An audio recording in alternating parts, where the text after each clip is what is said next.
Simple lang ang buhay ni Jose at ng kanyang lola na si Aling Luz. Pero nagbago ang kanilang buhay nang dumating ang batang si Agiluz. Isang araw na natagpuan nilang naghihingalo sa gitna ng kagubatan. Kahit nataliwa sa paniniwala ni Aling Luz na may aswang na maaaring maging mabuti, may kung anong nagtulak sa kanya na ampunin ang bata. Sa paglipas ng ilang taon, 10 taon na ang batang aswang. Dito pa lang nila malalaman kung ano ba talaga ang tunay na nangyari nang magbalik na ang alaala ng bata. Ang bata pa lang ito ay ang tagapagmana ng espada ng mga aswang. Ang espada na papaslang sa masamang aswang na si Carlos. Papatayin ng mga masasamang aswang ang bata para wala nang gagamit ng espada.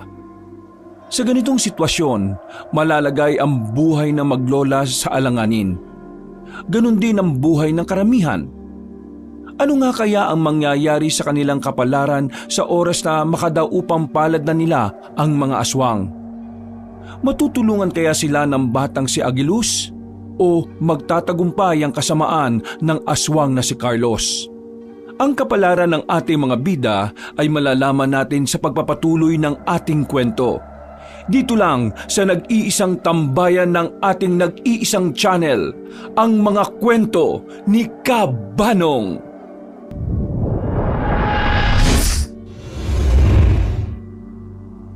Inabot na ng kung anong oras ang maglolang Jose at Luz sa pagpila sa bahay ng isang kilalang konsehal sa kanilang lugar. Maaga pa lang ay naroon na sila para sana makatanggap din ng pamaskong handog. Sa hirap kasi ng buhay, para sa kanila ay malaking tulong na ang 3 kilo ng bigas at ang ilang sardinas na kanilang matatanggap.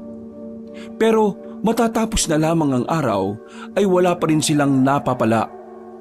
Mahaba pa rin ang pila pero mangilan-ngilan pa lang ang nabibigyan sa kanila. Nawawalan na rin ng pag-asa si Jose. Sa katunayan, kanina pa nito gustong makauwi. Pero naniniwala pa rin ang kanyang lola na makakatanggap sila ng pamasko. La, hayaan na natin to. Mukha tayong kawawa dito eh. Kung talagang gusto nilang magbigay, sila magbabahay-bahay eh. Hindi tayo dapat nagmamakaawa dito kasi buwis ng taong bayan naman ang ginagamit nila sa pamimigay ng pamasko. Kung hindi ka makatiis, ako na lang ang pipila rito. Umuwi ka na lang at isaing mo na yung natitirang bigas ron. Sayang ang matatanggap natin dito. Hindi natin ito mabibili sa kinita ko sa pag-aalbularya. Sige na, La. Uwi na muna ako. Ako na lang muna mag-aasikaso ng kakainin natin. Uutang na lang muna ako kina Pedro ng sardinas. Ayusin mo ang saing mo, ha? Baka mamaya latan na naman ang ibabaw tapos sunog ang ilalim. Sige na po, aalis na po ako. Naglakad na palayo ang binata. Napalingon pa siya sa haba ng pila. Napapailing na lamang ito dahil sa pagiging dismayado. Bata pa lamang siya, mulat na kasi siya sa ganoong sistema. Iritang-irita siya sa mga politiko na ginagawang kawawa ang mga tao para sa kakarampot na halaga. Busy tong mga to eh. Nung nangangampanya pa lang, ang babait. Nagagawa pang humarap sa mga tao. May nalalaman pang pasayaw-sayaw. Pero ngayong nanalo na, hindi na makalabas ng bahay. Hindi naman maramdaman sa munisipyo. Mas madalas pang matulog kaysa maglingkod. Tapos mamimigay na lang ng pamaskong handog. Maghihintay pa ng sobrang tagal ang mga tao. Pera naman ng taong bayan yun ah. Bakit kailangan nilang pahirapan ng mga tao ngayon? Sa kanyang paglalakad ay nakasabay niya ang kanyang kaibigang si Pedro. Ang kanyang kaibigan na sandalan niya kapag kailangan niya ng mauutangan. Pedro, pautang nga ulit oh. Wala na naman kasi kaming ulam eh. Naubos lang yung oras namin ni Lola kakapila sa lintik na pamaskong handog na yun. Teka, kakausapin ko muna si Mama. Kasi pre, yung utang nyo, mas mahaba pa kaysa dun sa pasensya ni Mami. Pero huwag kang mag-alala. Gagawa natin ng paraan yan. Maraming salamat pre ah. Mabuti na lang talaga, pinanganak kang mabuti. Mabuti mong mukha mo. Alam ko naman turing mo sa akin eh, salot eh. Ay, siya nga pala. Bakit mo pala iniwan si Aling Luz? Paano? Naiinis na ako. Tingnan mo naman yung haba-haba ng pila pero wala pa rin napapala ang mga tao. Mangilan-ngilan pa lang yung nakakatanggap. At mukhang mga kakilala pa nila ah. Alam mo yung si Konsyal Openg? Ang kapal din ng mukha niyan no? Uy, baka may makarinig sa'yo. Ano ba kasi problema mo kay Konsyal? Naiinis lang ako. Ang daming pautot dati pero ngayon kapag may nanghihingi ng tulong sa kanya, palagi siyang wala. Minsan tulog. O kaya laging pinaghihintay mga tao. Kagaya ngayon. Ganyan naman ang mga politiko eh. Sa una lang magaling. Bibira na lang yung makakita ka ng politiko ngayon na talaga namang mabuti at dedikado sa masa. Kaya mo na. Sumunod ka na lang sa akin at kakausapin natin si Mama para makautang ka ulit ng pang-ulam ninyo. Tingin ko naman papayag yun eh. Kasi di ba si Aling Luz yung nanggagamot sa mama ko kapag may sakit? Naglakad na lang silang patungo sa bahay ng binata. Pagdating nila roon, ay saktong naroon ang nanay ni Pedro. Kinausap ito sandali ng binata at sandaling napatingin kay Jose. Nakatingin yon sa kanya ng masama. Pero mga ilang sandali lang ay lumabas na si Pedro na dala ang 4 na sardinas mula sa tindahan. Maraming salamat talaga pre ah. Kapag nakaluwag-luwag kami, babayaran ko lahat ng utang namin sa inyo. Naku, dapat lang pre. Si Mama, alam mo naman.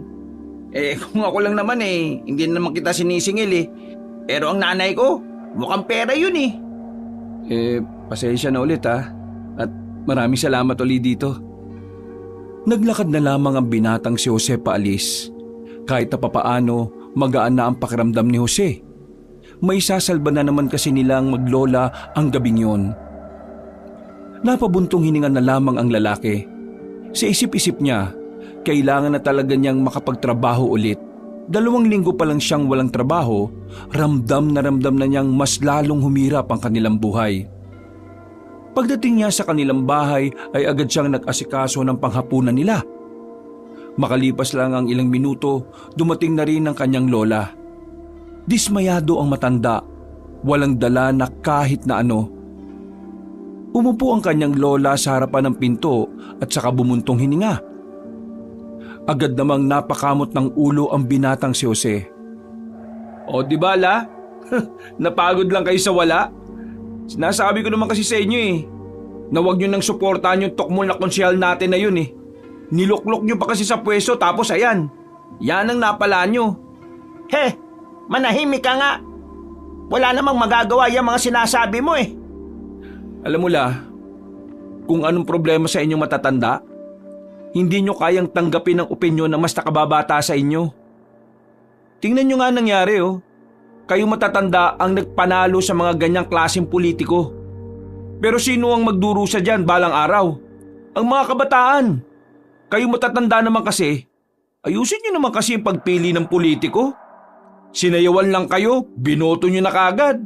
Gwapo lang, binoto na kagad. Isipin nyo naman na ang maapektuhan pagdating ng araw yung mga mas batang henerasyon. Huminga na lamang ng malalim ang matandang si Luz. Hindi na ito nakapagsalita pa dahil alam din naman nitong may punto ang kanyang apo. Matalino naman kasi talaga si Jose pagdating sa usaping panlipunan. Madalas pa nga, ang binata ang nanenermon sa kanyang lola tungkol sa mga pananaw pagdating sa politika. La, pasensya na baka mamaya sumama na naman ang loob niyo sa akin. Tama naman ang sinabi mo Kasalanan ng matatanda kung bakit may mga politikong gaya ni Konsyal Openg. Basta, hindi na ako boboto ng ganun sa susunod. Mas pag-iigihan ko na ang pagpili. Yan ang gusto ko sa inyo, Le. Nakikinig ka sa apo mong pogi. Sus, pinagsasasabi mong pogi. Wala ka pang may pakilala sa akin na babae? Natawa na lamang silang maglola noong mga sandaling yon. Maya-maya ay sabay na rin silang kumain. Matapos yon, si Jose na rin ang nagkusang linisin ang kanilang kusina sa labas. At isinabay na rin niya ang bakuran nilang ilang araw ng walang walis-walis. Dakong 10:00 ng gabi, muli siyang lumabas ng bahay. Pupuntahan niya sana si Pedro sa tindahan para sana makitambay. Pero nang mapadaan siya sa isang daan na medyo madilim na, napansin niya ang isang truck na nakatigil doon. Yun ang unang pagkakataon na meron siyang nakitang truck sa madilim na daan na yon. Karaniwan kasing sa kabila dumadaan ng mga sasakyan at ang daan na yon ay para lang talaga lakaran ng mga tao. Nung una, nag-alangan siyang lumapit. Umandar kasi ang makina ng sasakyan kaya inisip niya na merong tao roon. Tamang hinala siya na baka bigla na lang siyang dukutin ng mga naroon at gawing giniling. Ganoon na ganoon kasi ang kumakalat na kwento dati sa lugar nila. May mga taong dinudukot at ang laman nito ang ginagawang giniling na siya namang binebenta sa black market. Ano na naman kayang meron dito sa truck na to? Ngayon ko lang to nakita. Naglakad siya sa gilid. Maraan siyang lumapit doon at napansin niyang walang katao-tao sa loob. Pero naramdaman niyang tila may laman ang container truck na yon. May gumagalaw sa loob. At laking pagtataka niya nang marinig ang tila mabangis na hayop na naroon. Gagi! Anong meron dito? Hindi ko rin alam eh. Munti ka nang mapasigaw si Jose nang marinig ang tinig na yon. Pero nakahinga siya ng maluwag nang mapagtanto na si Pedro lang pala ang nasa likod niya. Huy! Wisit ka! Munti ka na akong atakin sa puso dahil sa ginawa mong bisit ka eh. Ano bang ginagawa mo dito? Ikaw ang dapat kong tanongin yan. Bakit ka narito? Pre, 2 gabi ko nang napapansin yan dito. Kaya ngayon nandito ako ulit. 2 beses? Ibig sabihin, meron din yan kagabi? Oo, kagabi kasi napadaan lang naman ako dito para sana manghuli ng gagamba. Yung pamangkin ko kasi makulit eh. Gusto ng gagamba. Tapos ayan, nakita ko yan. Alam mo, medyo kabado ako sa laman ng truck na yan eh. Parang may laman na mabangis na hayop. Oo, narinig ko nga rin kanina eh. Pero ayan pa rin ba yung truck na nakita mo kagabi? O iba na yan? Iba na yan. Tingin ko kada gabi, iba-ibang truck pumaparada dyan. Ano naman kayang laman yan? At sino naman kayang may-ari ng truck na yan? Gusto mo bang hintayin natin na bumalik yung mga nagmamaneho niyan? Meron? Anong meron? Malamang meron. Paano makakarating yan dyan kung walang nagmaneho? Ay, oo nga no. Nasan nga? Wala naman eh. Ihintayin nga natin. Baka mamaya may ginagawa na pala silang illegal dito sa lugar natin eh. Di, susumbong natin. Tayo ngayon ang bida. Sira ulo. Mag-isip ka nga. Kung illegal nga yan, di malamang masasamang tao may pakanan yan. Kapag nagsumbong tayo, malalagay sa alanganin natin ang buhay natin. Ay, oo nga no. Nanahimik ang dalawa nang mapansin nilang may mga lalaking paparating. Naka-flashlight ang mga yon kaya dumapa na lamang sila sa kanilang pinagtataguan. May daladalang isa pang truck ang mga lalaki. Mas malaki kumpara sa truck na nakaparada lang sa gilid. Nang nasa harapan na nila ang mga yon, nakita nilang binuksan na ang truck na maliit. Tulong-tulong ang 7 lalaki na maibaba ang malaking kahon na yari sa isang kahoy. Nang sinasampan na nila yon sa kabilang truck, muling narinig ng magkaibigan ng kakaibang angil mula sa loob ng kahon. Dalhin nyo na yan roon. At nang maidagdag na sa koleksyon ni boss. Makainin nyo ng maayos yan ha. Nagmamadaling umalis sa mga lalaki at minaneho na rin ang 2 truck. Noong mga sandaling yon, mas lalong naginala ang magkaibigan na baka nga iligal ang ginagawa ng mga kalalakihan. Tingnan mo, ano kaya nasa loob ng kahon na yon? Leon? Tigre? Hindi siya tigre pre. Hindi rin leon. Hindi mo ba napapakinggan ng maayos? Para siyang ibang nilalang eh. Yung angil niya parang angil ng taong nababaliw eh. Angil ng taong nababaliw? Paano ba yun? Pakita mo nga. Ay naku, bala nga sa buhay mo. Ang mabuti pa, umalis na lang tayo dito baka mamaya may makakita pa sa atin dito. Naglakad na lang paalis ang 2 lalaki. Hindi na lang nila ganong pinagtuunan ng pansin yon. Pero nang makabalik na si Jose sa kanilang bahay at nakahiga na rin, saka pa lamang siya napaisip sa nakita nila. Sa hindi malamang dahilan, Tila mas lalong nabuhay ang interes sa kalooban ng binata para malaman kung anong meron doon. Masyado siyang nilalamon ng kuryosidad. Kaya sa mga sumunod na gabi, nagkasundo silang magkaibigan na balikan yon. Pero wala na silang nakikitang truck doon. Kahit na gabi-gabi nilang dinadalaw ang lugar na yon, hindi na nila ulit nasilayan ang kanilang inaasahan. Palagay nilang dalawa, nakaramdam ang mga lalaki na merong nakakita. Bilisan mo naman kumilos. Diyos ko naman no. Kalalaki mong tao para kang babae kumilos. Sandali lang naman la, nagsusuklay pa nga yung tao eh. Nung hapon na yon ay aalis ang maglolang Jose at Luz. Pupuntahan nila ang kakilala ni Aling Luz na si Mang Maximo. Ayon sa pagkakaunawa ni Jose, si Mang Maximo ay dati raw di umano nakipaglaban sa mga aswang. Matagal na itong natenga sa pagiging manunugis mula nang hindi na lumitaw pa ang mga nilalang na iyon. Kailangan ni Aling Luz na makipagkita sa matandang si Maximo para makahingi ng mga epektibong halaman na magagamit niya sa panggagamot. Makalipas ang 10 minuto, natapos na rin ang pagsusuklay ni Jose. Iritang-irita sa kanya ang lola niya. Para kasing sobrang halaga ng buhok para kay Jose tuwing aalis sila. Kung tutuusin ito, ang buhok ay parang mas mahalaga pa ito sa oras na nasasayang kakahintay sa kanya. Siguro kapag ikaw napanot, malulungkot ka kasi mababawasan ang buhok mo. Pambira ka naman la. Buko na nga lang ang libangan ko kapag bagong ligo ko eh. Ayaw nyo pa. Eh anong oras na? Hapon na. Maglalakad pa tayo. Ang tagal mo nang maligo. Ang tagal mo pang magsuklay. Oo na la. Aalis na nga po tayo eh. Huwag ka na magmaktol. Inalalayan na lamang ni Jose ang kanyang lola para makapaglakad palabas ng kanilang bakuran. Hindi naman kalayuan ang kanilang lalakarin. Pero dahil may mga parting paakyat dahil medyo bulubundukin ang kinaroroonan ni Mang Maximo, batid ng binata na magbubuhat na naman siya ng matanda. Makalipas ang ilang sandali, paakyat na rin sila sa lugar ni Mang Maximo. Isang baryo din yun na kagaya ng sa kanila. Marami na ring tao at kabahayan. Naabot na rin doon ng supply ng kuryente at tubig. Kinilala na rin ang munisipyo bilang isang ganap na komunidad. Ay sa wakas, nakarating na rin tayo. Ay nako, nakakapagod. Wow napagod ka pa sa lagay na yan ha. Eh nakapasan ka lang naman sa likod ko. Ang ibig ko sabihin, kawawa ka naman kasi napagod ka. Ay nako, tayo na nga la. Puntaan na natin yung bahay nung Mang Maximo. Pakaabutin pa tayo ng gabi. Naglakad na ang dalawa at hindi nagtagal, nakarating na rin sila roon. Inabutan nilang nag-iinom ng lambanog ang matandang lalaki. Namumula na ang mukha nito. Sigurado ka ba la? Mukhang lasing na si Mang Maximo oh. Makakausap pa ba natin yan na matino? Hindi nalalasing ng alak si Maximo. Kilalang kilala ko ng lalaking yan.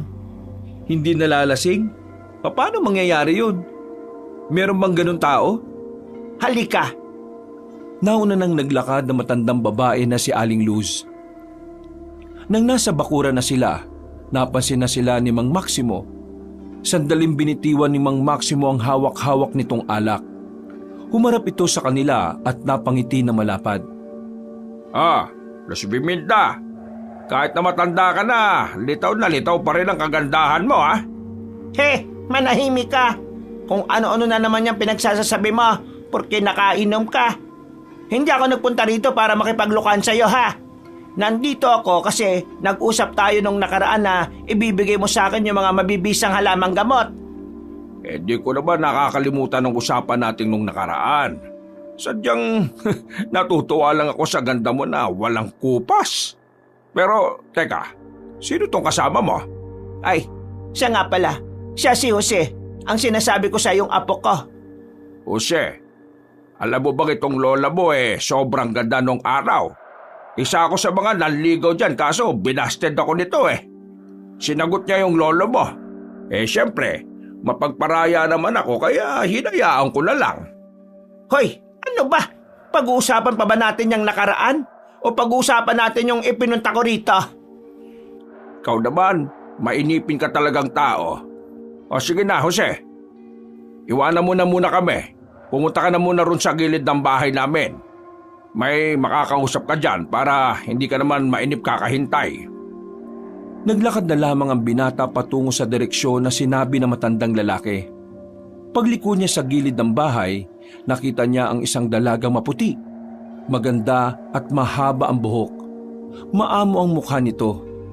At ang mga mata ay parang nangungusap. Napatigil siya sa paglalakad nang magtama ang kanilang paningin.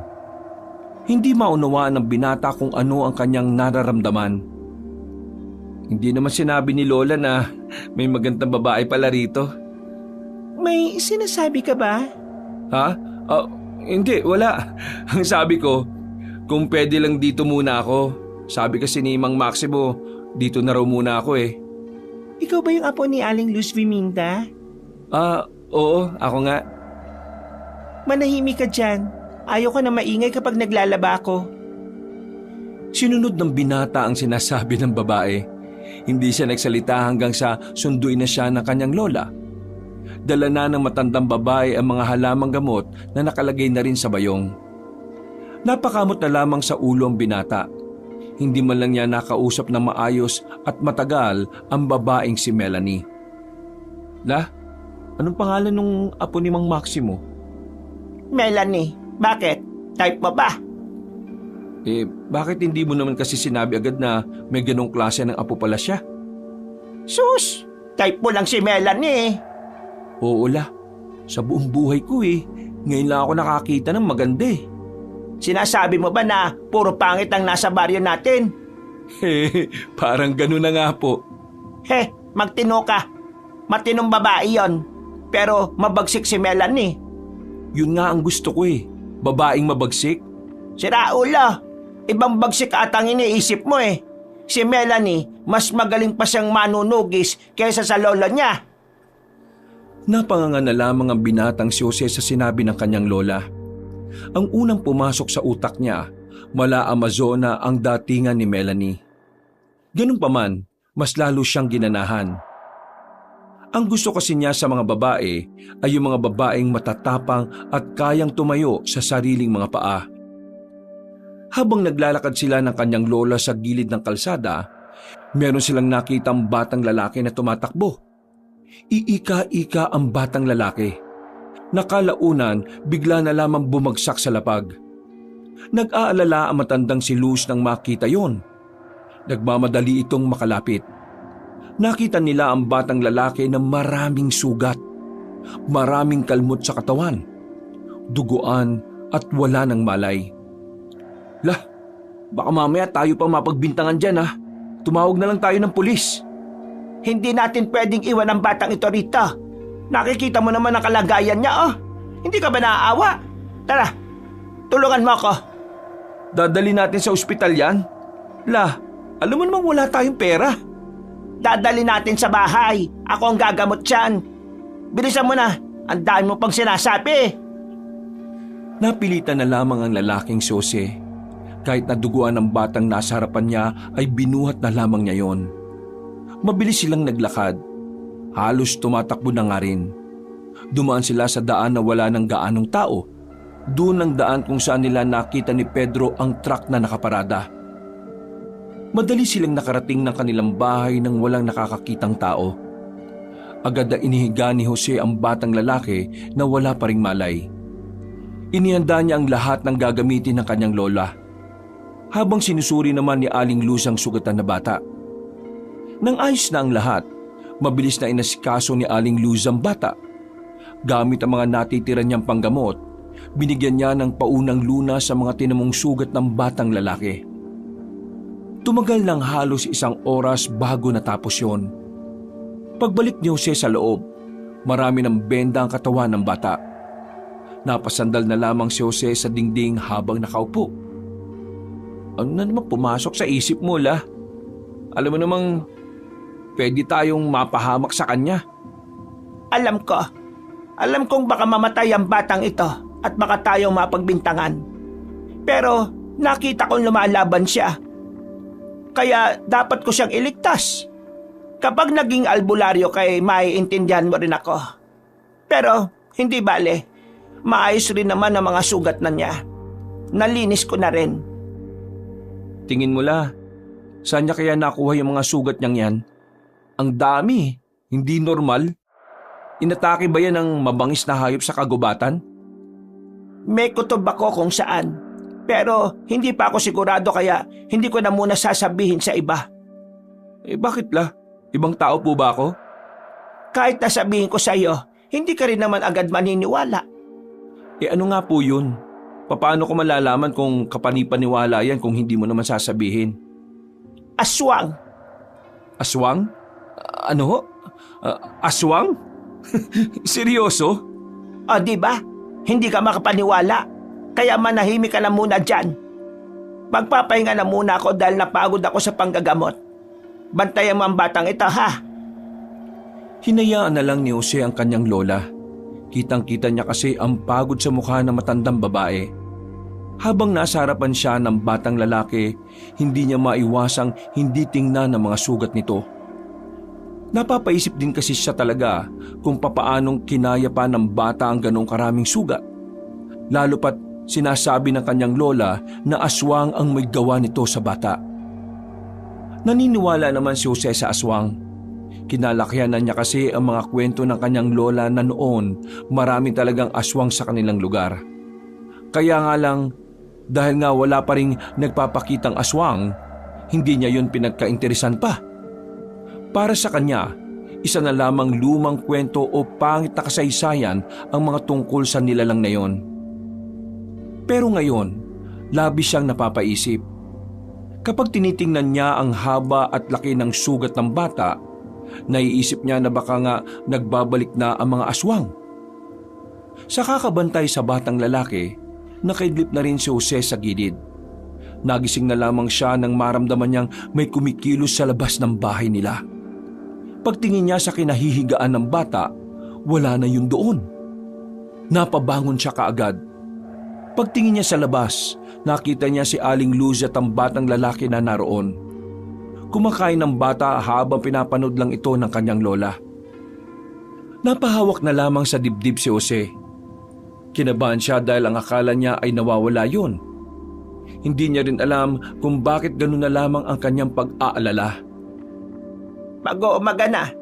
Mabuti naman at gising ka na. Tulungan mo ako magsibak. Marami tayong ilalaga na halaman. Akala ko naman kung saan na napadpad ang batang yan. Nagising ako kanina. Nakita ko siyang gising na rin. Pinipilit makatayo.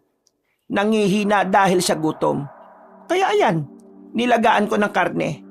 Buti na lang napadaan dito si Maximo. Binigyan ako ng baboy. Yung kalahati, pinakain ko rito. Yung kalahati, ulam natin mamaya. Hey bata, ano bang pangalan mo? Tumingin na muna sa kanya ang batang lalaki na parabang inaalam kung mabuting tao siya. Tumingin din ito sa kanyang lola at bigla na lamang nagkaroon ng pagkabahala sa muka. Huwag ka mag-alala, mabuting tao si Jose. Mukha lang hindi. Wow, grabe ka la. Agilus po ang pangalan ko. Agilus? Ang gandang pangalan ah. Tagasan ka ba? Hindi nakapagsalita ang bata. Parang nag-isip na ito ng malalim. Pero umiling-iling na lang ito sa kanya. Wala siyang naaalala maliban na lang sa pangalan niya. Nagkaroon siya ng amnesia? Oo, tama. Napalingon si Jose sa gilid nang marinig niya ang mahinahon at magandang boses ng dalaga. Hindi na niya naiwasang hindi mapangiti. Ang makita si Melanie bago sumikit ang araw ay magandang senyales para sa kanya. Pwedeng nawalan siya ng alaala dahil sa dami ng sugat na natamo niya. Bukod pa ron, bugbog din ang katawan niya at ang kanyang ulo ay nadali rin. Hindi natin alam kung gaano katagal bago siya may maalala. Makakasama natin si Melanie sa pagbabantay at pag-aalaga sa batang ito. Dito na rin muna siya titira. Po? 2 taong inampun natin? Kung itong si Melanie lang, ayos lang sa akin eh. Pero kasama pa itong batang to? La, Hirap na nga tayong makakain ng dalawa lang tayo eh. Isasama pa natin tong batang ito. Ano bang pangalan yan? Agilus? Huwag ka mag-alala, dahil dito na rin muna ako titira. Kami na ni Lolo Maximo ang sasagot sa lahat ng gastusin.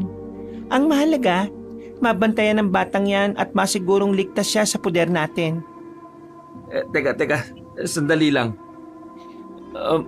Bakit ba parang sobrang ingat na ingat kayo rito sa batang to? Bilyonaryo ba ang tatay nito? Hindi, pero maraming humahabol sa kanya dahil sa kakaiba niyang katauhan. Ha? Sa ngayon, magiging magulo pa sa iyo ang lahat. Kaya manahimik ka na lang muna at subukan mong intindihin ang sitwasyon. Bumuntong hininga na lamang ang lalaking si Jose. Iniisip na lamang niya na maganda na rin ang nangyari. Ang mahalaga, makakasama na niya sa iisang bahay ang magandang babae na si Melanie. Kinaumagahan, agad niyang kinuwento sa kanyang kaibigan ang mga nangyari. Kahit si Pedro ay hindi rin makapaniwala na sa wakas, meron na rin magandang babae sa kanilang baryo. Ayos! Jackpot ka, pre! Makakasama mo pa sa iisang bahay, ha? Araw-araw mong makikita. Sigurado, araw-araw ka rin mag-aano. Uy, naan mo nga ang boses mo. Baka mamaya marinig ka pa ng mga tambay dyan eh. Mapormahan pa si Melanie. Pero pre, may kukwento rin ako sa iyo, ha? Saka na yan, good mood ako ngayon eh. Yung truck na inaabangan natin kagabi nandun ulit. Sa pagkakataon na yon, pre, narinig ko na naman yung angil ng mabangis na hayop. Napahinga na lamang ng malalim si Jose. Nawala kasi agad ang kaligayahan niya nang matuunan naman ang interes niya sa bagay na yon. Alam mo, pre, eto ayaw ko sanang sabihin kasi hindi ko alam kung makukumbinsi kita eh. Alam mo, pakiramdam ko, aswang yung nasa loob ng mga kahon na yon. Tungkol dyan sa aswang na yan, pre, may sasabihin din ako. Pero wag ka na lang sanang maingay O sige, pre, ano ba yon? Hinila na muna ni Jose ang kanyang kaibigan patungo sa likuran ng nakaparadang jeep. Nang masiguro na nitong walang makakarinig, ay saka na sinabi ni Jose ang nangyari. Kahapon, habang pauwi kami ni Lola, meron kaming nakitang batang sugatan. Dinala namin sa bahay at ginamot ni Lola. Alam mo ba kung ano raw yung umatake sa bata? Ang sabi ni Lola, aswang daw. Ang daming sugat, pre. Ang daming kalmot. Basta, lupay pa yung bata kagabi. Tapos, ang ipinagtataka ko, kaninang alas 5, nakakatayo na. Totoo ba yung mga pinagsasabi mo? Parang ang imposible kasi na yung bata aatakin ng aswang tapos makakatakbo pa. Totoo nga. Gusto mo bang pumunta sa bahay ngayon para makita mo yung bata? Oo, sige. Para makita ko na rin si... Oo. Wag na lang pala. Baka mamaya pormahan mo pa. Sige na, uwi na ako. Uy! Sandali! Habang naglalakad, nakita ni Jose si Konsehal Openg sa isang kanto. May kinakausap itong mga lalaki na mga nakajacket na itim. Kasama rin ni Konsehal ang mga tauhan nito. Nung una, akala niya nangangampan niya lang. Pero naalala niyang malayo pa pala ang eleksyon. Hindi rin naman pwedeng mamigay ng pamasko kasi alam niyang barat ang konsehal. Hanggang sa nakita na niyang may inabot na sobre sa mga lalaki. Lumingon-lingon si Jose sa paligid. Siya lang ang taong nakakakita. Napasiksik siya nang makita niyang papalapit na ang konsehal. Nang makaligpas na ang mga yon, ay saka lamang siya nakahinga na maluwag. Ay nako, parang kilala ko yung mga yun Parang sila yung mga lalaki sa truck. Ano kayang transaksyon sa kanila ni Konsehal Openg? Hindi na siya nagtagal sa kanyang kinalalagyan. Dali-dali na lamang siyang umuwi sa kanila. Pagdating niya sa bahay nila, inabutan niyang naglalaro sa bakuran ang batang si Agilus. Nanlaki ang kanyang mga mata nang mapansing tila gumaling na agad ang mga sugat sa katawan ng bata. Nagmamadali siyang pumasok sa loob. Sakto namang naghihiwa ng gulay ang matanda at pati na rin si Melanie. Sabihin niyo nga sa akin, anong klaseng tao ba si Agilus? Bakit parang gumaling na agad yung mga sugat niya? Puro peklat na lang eh. Nagkatinginan si Aling Luz at Melanie. Sumenyas ang dalaga sa kanyang lola. Hindi rin namin inaasahan na gagaling ang sugat niya. Marahil gumaling agad ang sugat niya dahil sa pagiging epektibo ng mga halamang gamot na ibinigay ni Maximo. Pero walang normal na tao na hihilom agad yung mga sugat sa loob lang ng halos 12 oras? Hindi tao si Agilus. Ho? Ano po siya? Sisiw? Aswang siya. Muntikan nang matumba ang binata nang marinig ang sinabing yun ng kanyang lola. Buti na lamang ay napahawak siya sa upuan nung mga sandaling yon. Aswang yung bata? Bakit yun dinala rito? Pambira naman talaga oh. Hindi masamang aswang ang bata. Nagmula yan sa angkan ng mga aswang na may mabubuting puso. Pero sa kasamaang palad, pinaslang ng masasamang aswang ang buong pamilya niya. Siya na ang isusunod. Kailangan siyang mamatay para wala nang gagamit ng espada na makakapaslang sa pinuno ng masasamang aswang, si Carlos. Teka, sandali. Naguguluhan ako eh. Sinasabi niyo na itong batang ito aswang? Mabuting aswang? Tapos may masasamang aswang na gusto siyang patayin para alin? Para hindi na magamit ang batang espada na papaslan sa pinuno ng mga masasamang aswang? Tama ang pagkakaintindi mo. Si Agilus ang natitirang miyembro ng angkan niya. Siya na lang ang makakahawak sa espada ng angkan niya. Kaya gusto niyang paslangin si Carlos para malaya na siyang mabuhay kahit na kailan. Yun ang dahilan kung bakit niligtas ng lola mo ang bata. Kung wala si Agilus, wala na makakatalo kay Carlos. Teka. Gano'n nakatagal na may alam kang ganito? Mag-6 na buwan na rin kaming nag-oobserba. Nagmamanman. Nagsasagawa ng mga akbang para alamin ang mga lihim ng aktibidad ng mga aswang. Bakit hindi nyo kagad sinabi sa akin? Dahil ayaw kong maadamay ka. Pero nadamay na ako ngayon eh. Kaya nga sinasabi ko na sa'yo. Sa halip na nagmamaktol ka dyan, tulungan mo na lang kami na labanan nito. Kailangan nating mapanatiling ligtas si Agilus. Kailangan natin siyang samahan sa lahat ng oras. Basta hindi ako marunong mag-alaga ng bata ah. Bahala kayo dyan. Pero meron pa pala akong gustong sabihin. Total, napapanahon ng aswang ngayon. Sasabihin ko na rin to. Nitong mga nakaraang gabi lang, may nakita kami ni Pedro na kahinahinalang truck eh. Meron silang nilalabas na malaking kahon. Hindi namin sigurado kung ano ang laman nun. Basta, naririnig naming umaangil ng malakas. Parang may mabangis na hayop. Kanina lang, nakausap ko si Pedro. Ang sabi niya, hinala niya raw na baka aswang ang nasa loob ng malalaking kahon na yun eh. At ito pang nalaman ko. Yung mga lalaki nakita kong nagbababa ng malalaking kahon, nakita ko silang kausap ni Konsehal Openg. May inabot na pera si Konsehal. Kaya tingin ko, may ginagawang kakaiba ang konsehal natin dito, La. Hindi ko alam ang sinasabi mo, Jose. Pero kung totoo ngang may ginagawa siyang masama, kailangan natin yung aksyonan. Baka may koneksyon siya sa mga aswang. Mamayang gabi, ituro mo sa akin kung nasaan ang bahay ng konsehal. Ako? Oo. Alaga naman ang lola mo. Apo, puntahan niyo ang bahay ni konsehal. Kailangan niyo makakuha ng impormasyon tungkol sa kung ano man ang ginagawa niya. Napatango na lamang si Jose. Sa isip-isip niya, ito na ang tamang pagkakataon para makapagpasikat sa dalaga. Pagkakataon na rin niya ito para masolo at makausap si Melanie. Pagsapit ng kinagabihan, sumama nga si Jose sa babae. Pasimple silang naglakad patungo sa kinaroroonan ng bahay ng konsehal. Wala nang mga nakapila roon para sa pamaskong handog. Nagsawa na kasi ang mga tao. Malaki pala talaga ang bahay ng konsehal na ito. Siguradong meron ngang itinatago ito sa loob. Sigurado ka bang kaya natin to? Natutuwag ka ba? Hindi ah. Bakit? Kahit ako nga lang kaya ko na ito eh.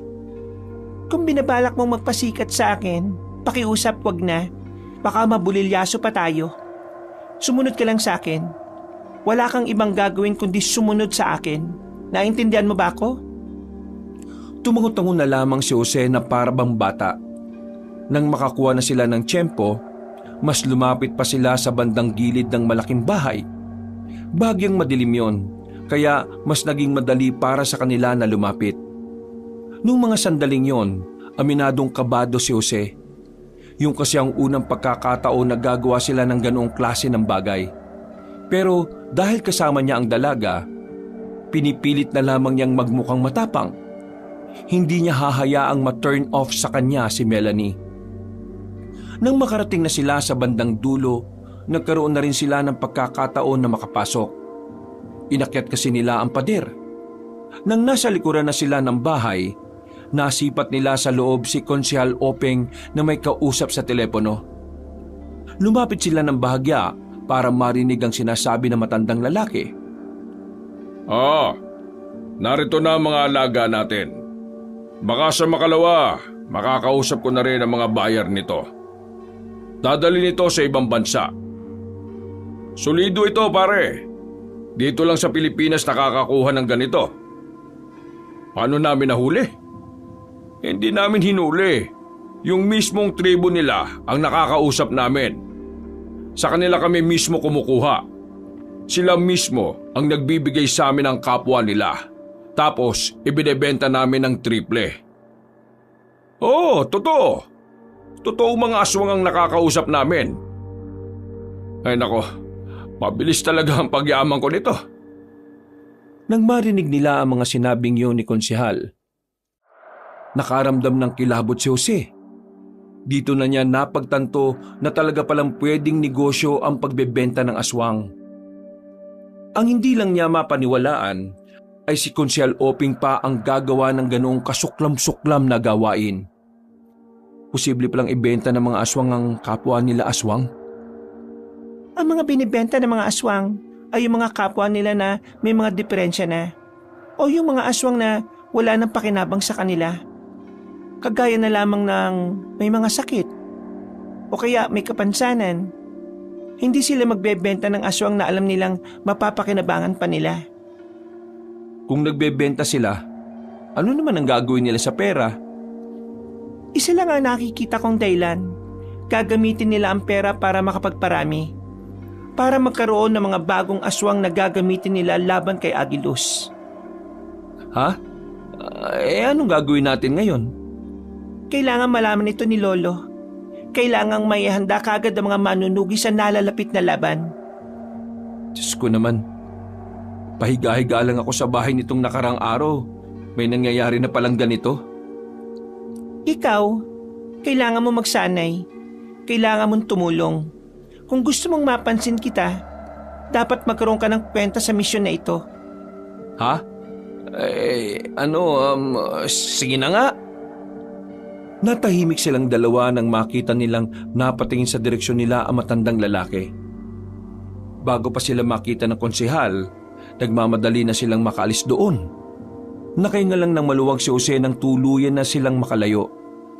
Napahawak na lamang sa dibdib ang binata. Nang bumalik na sila sa bahay, agad na sinabi ni Melanie ang nalalaman nila. Maya-maya lang, umalis ito para ihatid ang balita kay Mang Maximo.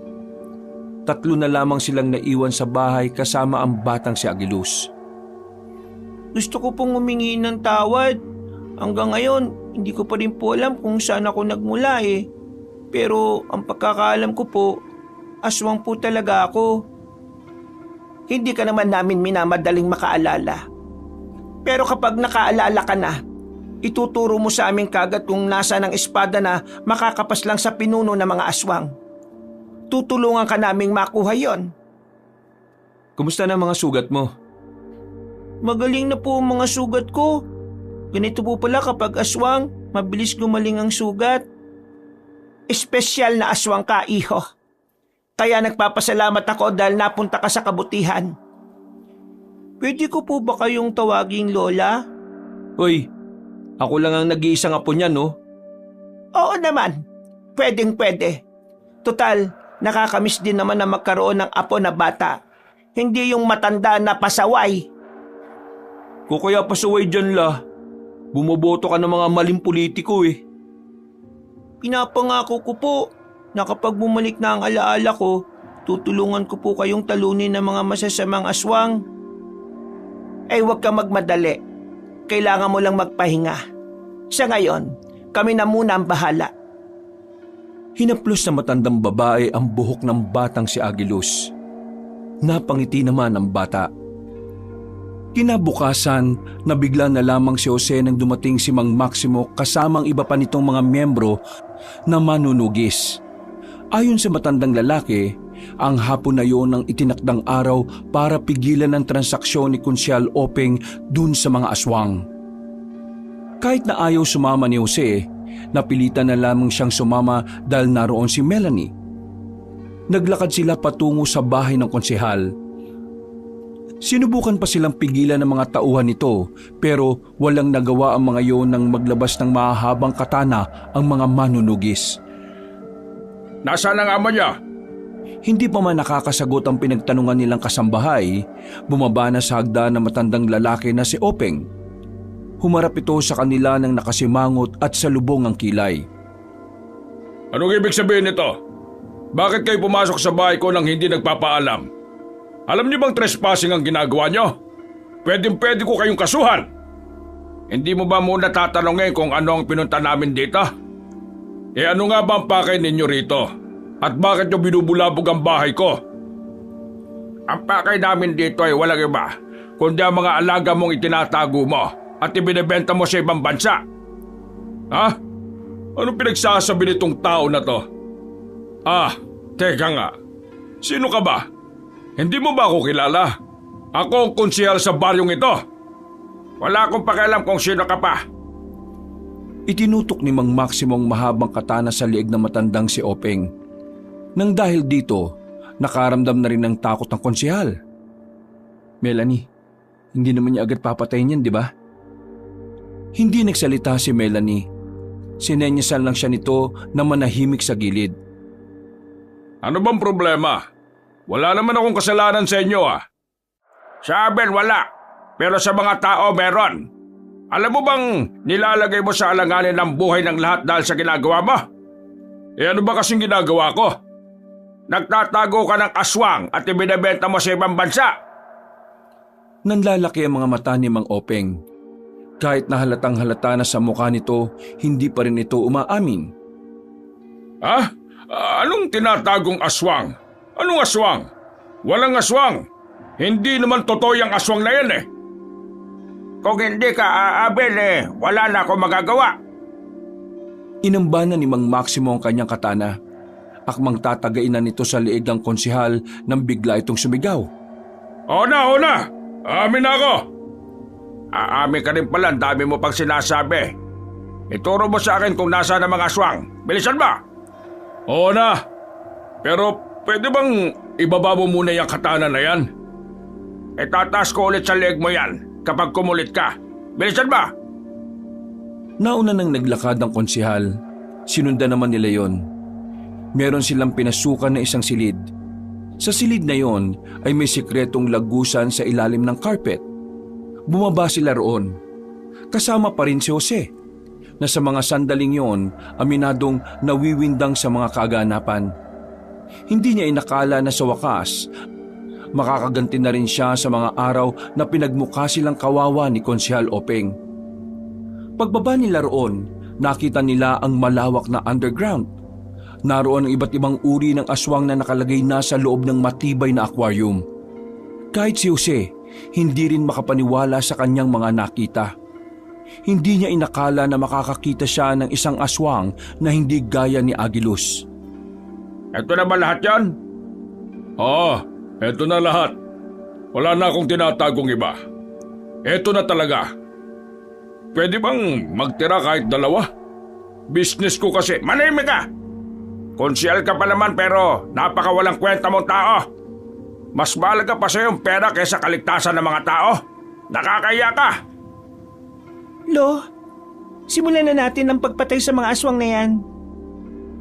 Sandali lang, oy! Huwag ka nang makulit kung ayaw mong isunod kita sa mga yan. Ang kapal din pala ng mukha mo, Konsyel, no? Ang barat mo na nga, may ginagawa ka pang katarantaduhan. At sino ka naman? Sino ako? Isa lang ako sa mga taong magiging masaya kapag wala ka ng posisyon. Sinimulan na ng mga manunugis na paslangin ng mga aswang sa pangunguna ni Melanie. Binuksan nila ang mga aquarium at nilagyan nila ng pausok. Makalipas lang ang halos 10 minuto, lahat ng aswang na naroon ay nagkandamatay na rin. Walang tinira kahit na isa. Sa isang iglap, naglahong parang bula ang mga pinaghirapang negosyo ng konsehal. Ngayon, ituro mo naman sa amin kung saan ka kumukuha ng mga aswang. Sasabihin mo sa amin kung sino ang nakakatransaksyon mo. Ha? Hindi ko alam eh. Sumagot ka ng maayos, konsehal. Para hindi na to tumagal pa. Hindi naman ako umaharap sa mga aswang. Yung mga tao ko. Tingin nyo isusugal ko ang buhay ko para humarap sa mga halimaw na yon? Hindi. Sino ba mga tauhan mo? Sinabi ni Mang Openg ang mga pangalan ng mga tauhan nito. Sinabi rin nito kung saan matatagpuan ang mga yon. Iniwan na nila ang konsehal sa bahay nito. Iyak lang yun ng iyak na parang bata. Naunang umalis sila Melanie at Mang Maximo. Hahanapin pa kasi nila ang mga tauhan na sinasabi ni Konsehal Openg. Si Jose naman, binalikan na lamang ang kanyang lola. Na sa mga sandaling yon ay binabantayan ang batang si Agilus. Anong ginagawa nyo? Naabutan niyang nakaupo ang batang lalaki sa gitna ng 4 na kandilang itim. Nakapikita matandang babae, pero napadilat ito nang matapos na rin ang ginagawa sa bata. Niriritwalan ko siya. Sinusubukan kong kumonekta sa isipan niya. Pero sadyang hindi kaya ng ritual na alam ko na pasukin ang utak niya. Siya nga pala. Ano naman ang nangyari sa lakad niyo? Nabisto na namin yung mga alagang aswang ni Konsehal Openg. Pinagpapapatay na ni Melanie. Ngayon, umalis sila para hanapin yung mga tauhan ni Konsehal. Yun kasi ang nakakalam kung saan makikita yung mga aswang na katransaksyon ni Konsehal Openg. Kung gano'n talagang nagsisimula na talaga ang gulo. Gulo? Kapag nalaman ng mga aswang ang ginawa natin, siguradong magpaparamdam na rin sila. Hindi sila papayag na wala rin silang gagawin. Kaya naman, sa mga susunod na araw, gusto kong doon ka na muna kina Pedro. Maging palamunin ka muna roon. Ayaw kitang madamay sa gulo. Mas gugustuhin ko pa na madamay kaysa maging palamunin. Tsaka nangako ko kay Melanie, sasama ako. Sigurado ka ba sa sinasabi mo? Hindi biro ang pagsabak sa ganitong gulo. Sasama ako, Hindi ko hayaan na mag-isa ka lang sa ganitong laban. Huwag mo ako lokohin. Magpapasikat ka lang kay Melanie. Natawa na lamang ang matandang babae sa kanya. Mga ilang sandali pa, nakabalik na rin sila Melanie. Dismayado ang maglolo dahil natagpuan nilang bangkay na ang mga tauhan ng konsehal. Mga wala na raw ulo. Hinala nila, pinaslang na ang mga yon ng mga aswang para hindi makapagsalita. Nang umalis na rin si Mang Maximo, naghanda na sila para sa kanilang pagtulog. Dakong 12:00 ng gabi, hindi pa rin dinadalaw ng antok ang binata. Nakatingin lang siya sa mga sapot ng gagamba sa ilaw nila. Pero mga ilang sandali lang, nakaramdam na rin siya na parang may mainit na dumadaloy sa kanyang tagiliran. Pagbangon niya, sa kanya lang napagtanto na ang katabi niyang si Agilus ay umihi sa higaan. Uy! Buwisit naman Buwisit! Aswang ba talaga to? Bakit umiihi sa higaan? Napabangon na matandang si Luz at si Melanie na kapwa gising na rin pala. Natatawa na lamang ang dalawa kahit na mukhang banas na si Jose. Mga ilang sandali lang, nabigla si Jose nang biglang tumayo si Melanie. Kinuha nito ang katana nitong nakasabit sa dingding. Sumenyas naman si Aling Luz sa dalaga. Anong nangyayari, May nararamdaman kaming aswang sa labas. Napatayo na rin si Jose kahit na basang-basa pa rin ang tagiliran niya ng ihi. Agad siyang sumunod sa labas at sumama kay Melanie. Naabutan niya ito, hindi pa nakakalayo mula sa kanilang bahay. Ano, nakita mo ba? Mukhang kailangan na nating umalis dito ngayong gabi. Bakit? May nagmamanman. Tingin ko, alam na nilang narito si Agilus. Papatayin nila ang bata. Di ba marami namang pangontra sa bahay? Hindi naman siguro sila makakapasok. Buti sana kung mga pangkaraniwang aswang lang ang darating. Paano kung kasama nila si Carlos na hindi naman tinatabla ng pangontra? Kaya ko siyang labanan, pero luging-lugi tayo sa dami nila. Kailangan na natin bumalik. Nagmamadaling bumalik ang dalawa sa bahay. Pinag-impake na agad nila si Aling Luz at agad namang ginising si Agilus para makapagpalit na ng suot. Si Jose naman ay nagpalit na rin ng kanyang damit. Pero dahil hindi naman siya nakapaghugas, nangangamoy mapanghi pa rin siya. Sa kailaliman ng gabi, lumabas sila ng kanilang bahay. Hawak-hawak ni Melanie ang kanyang katana. Habang inaalalayan naman ni Jose ang bata at ang kanyang lola. Habang naglalakad sila sa gilid ng kalsada, dito na nila naramdaman na parang may sumusunod na sa kanila. Kahit si Jose, naririnig na rin nila ang tila nagbubulong-bulungan. Mukhang malaking pagkakamali talagang lumabas tayo ng bahay. Mas mapapahamak tayo kung mananatili tayo ron. Isa pa, pwedeng maraming madamay na tao. Jose, ikaw nang bahala sa bata. Kami narito. Teka. Pati ikaw, Lola, lalaban? Tingin mo, magdadala ako ng ita kung tutunga nga lang ako. Dali mo na si Agilus kay Lolo. Bilisan mo, mauna na kayo. Hindi na nagsayang pa ng pagkakataon si Jose. Dali-dali na siyang tumakbo paalis. Nang lumiko na sila sa gilid, nakita nilang may 3 lalaki na nakaupo roon. Kahina-hinala para kay Jose ang 3, kaya hindi siya dumaan doon. Nang lagpasan nila yon, nakita niyang sumusunod na ang 3 sa kanila. Kuya, baba mo na ako. Lalabanan ko sila. Magtigil ka. Bubwit ka pa lang, no? Malalaking daga na yon. Aswang din ako, kuya. Lalabanan ko sila. Huwag ka na nga makulit. Maabutan nila tayo kapag di ko sila nilabanan eh. Ay sus, ang kulit mo naman. Aray! Kinagat ng batang si Agilus ang braso ng lalaki. Nang mabitiwan niya ang bata, nakita ni Jose na nilabanan nga ng bata ang 3 aswang. Mabilis ang ginawang pagkilos ng bata. Para bang hindi ito nanggaling sa malalang mga sugat. Kumuha siya ng bato sa gilid para tulungan niya ang bata. Nilapitan niya si Agilus at binato sa mukha ang isang lalaking aswang. Tinamaan naman niya yon, dahilan para mapaatras ito. Aalis na sana mga yon pero hindi yun pinatakas ni Agilus. Pinagkakalmot ng bata ng mahahaba nitong kuko ang 3 aswang hanggang sa mamatay na ang mga yon. Ang bihira. Bata ka ba talaga? Bata lang po ako, pero ang batang aswang ay sobrang layo po sa mga normal na bata lang. Oo na. Tara na. Palis na sana sila ng mga sandaling yon, pero natanong nilang may mga aswang na namang paparating. Pero sa pagkakataong yon, hindi na nila mabilang kung gaano yun karami. Wala silang ibang magagawa ng mga oras na yon kundi ang umatras. Hindi pa sila nakakalayo, may isang tricycle ang tumigil sa kanilang harapan. Pre, sakay na! Uy, Pedro! Bilis! Anak ng teteng oh! Wala silang sinayang na pagkakataon. Madali silang sumakay roon. Pinaharurot naman ni Pedro ng mabilisang tricycle. At dahil doon, hindi na nga sila nahabol pa ng mga aswang. Makalipas lang ang ilang sandali, ipinarada na nila ang sasakyan sa gilid. Naglakad na sila patungo sa baryo nila ni Mang Maximo. Kaninong tricycle yung ginamit natin, pre? Sa kakilala ko. Inayos ko kasi kanina eh. Tinestin ko ngayon. Nakita ko kayong natakbo. Ay naku, pambihira ka. Hindi naman pala sa'yo yan eh. Pero maraming salamat rin, pre ha.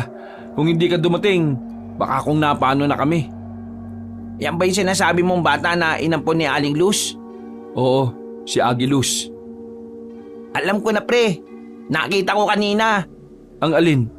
Naswang ang batang yan, pero huwag ka mag-alala. Hindi naman ako natatakot sa iyo, bata. Nakita ko kung paano mo labanan yung mga kapwa mo aswang kanina eh. Hindi po ako masamang aswang, pero hinahanap po ko ng masasamang aswang eh. Si Kuya Carlos po, siya po yung masama. Ano? Sino naman si Carlos pre? Base kina Lola, yun daw ang pinuno ng mga aswang ngayon. Oh, yun na pala sa bungad yung baryo nila Mang Maximo eh. Tara, bilisan na natin.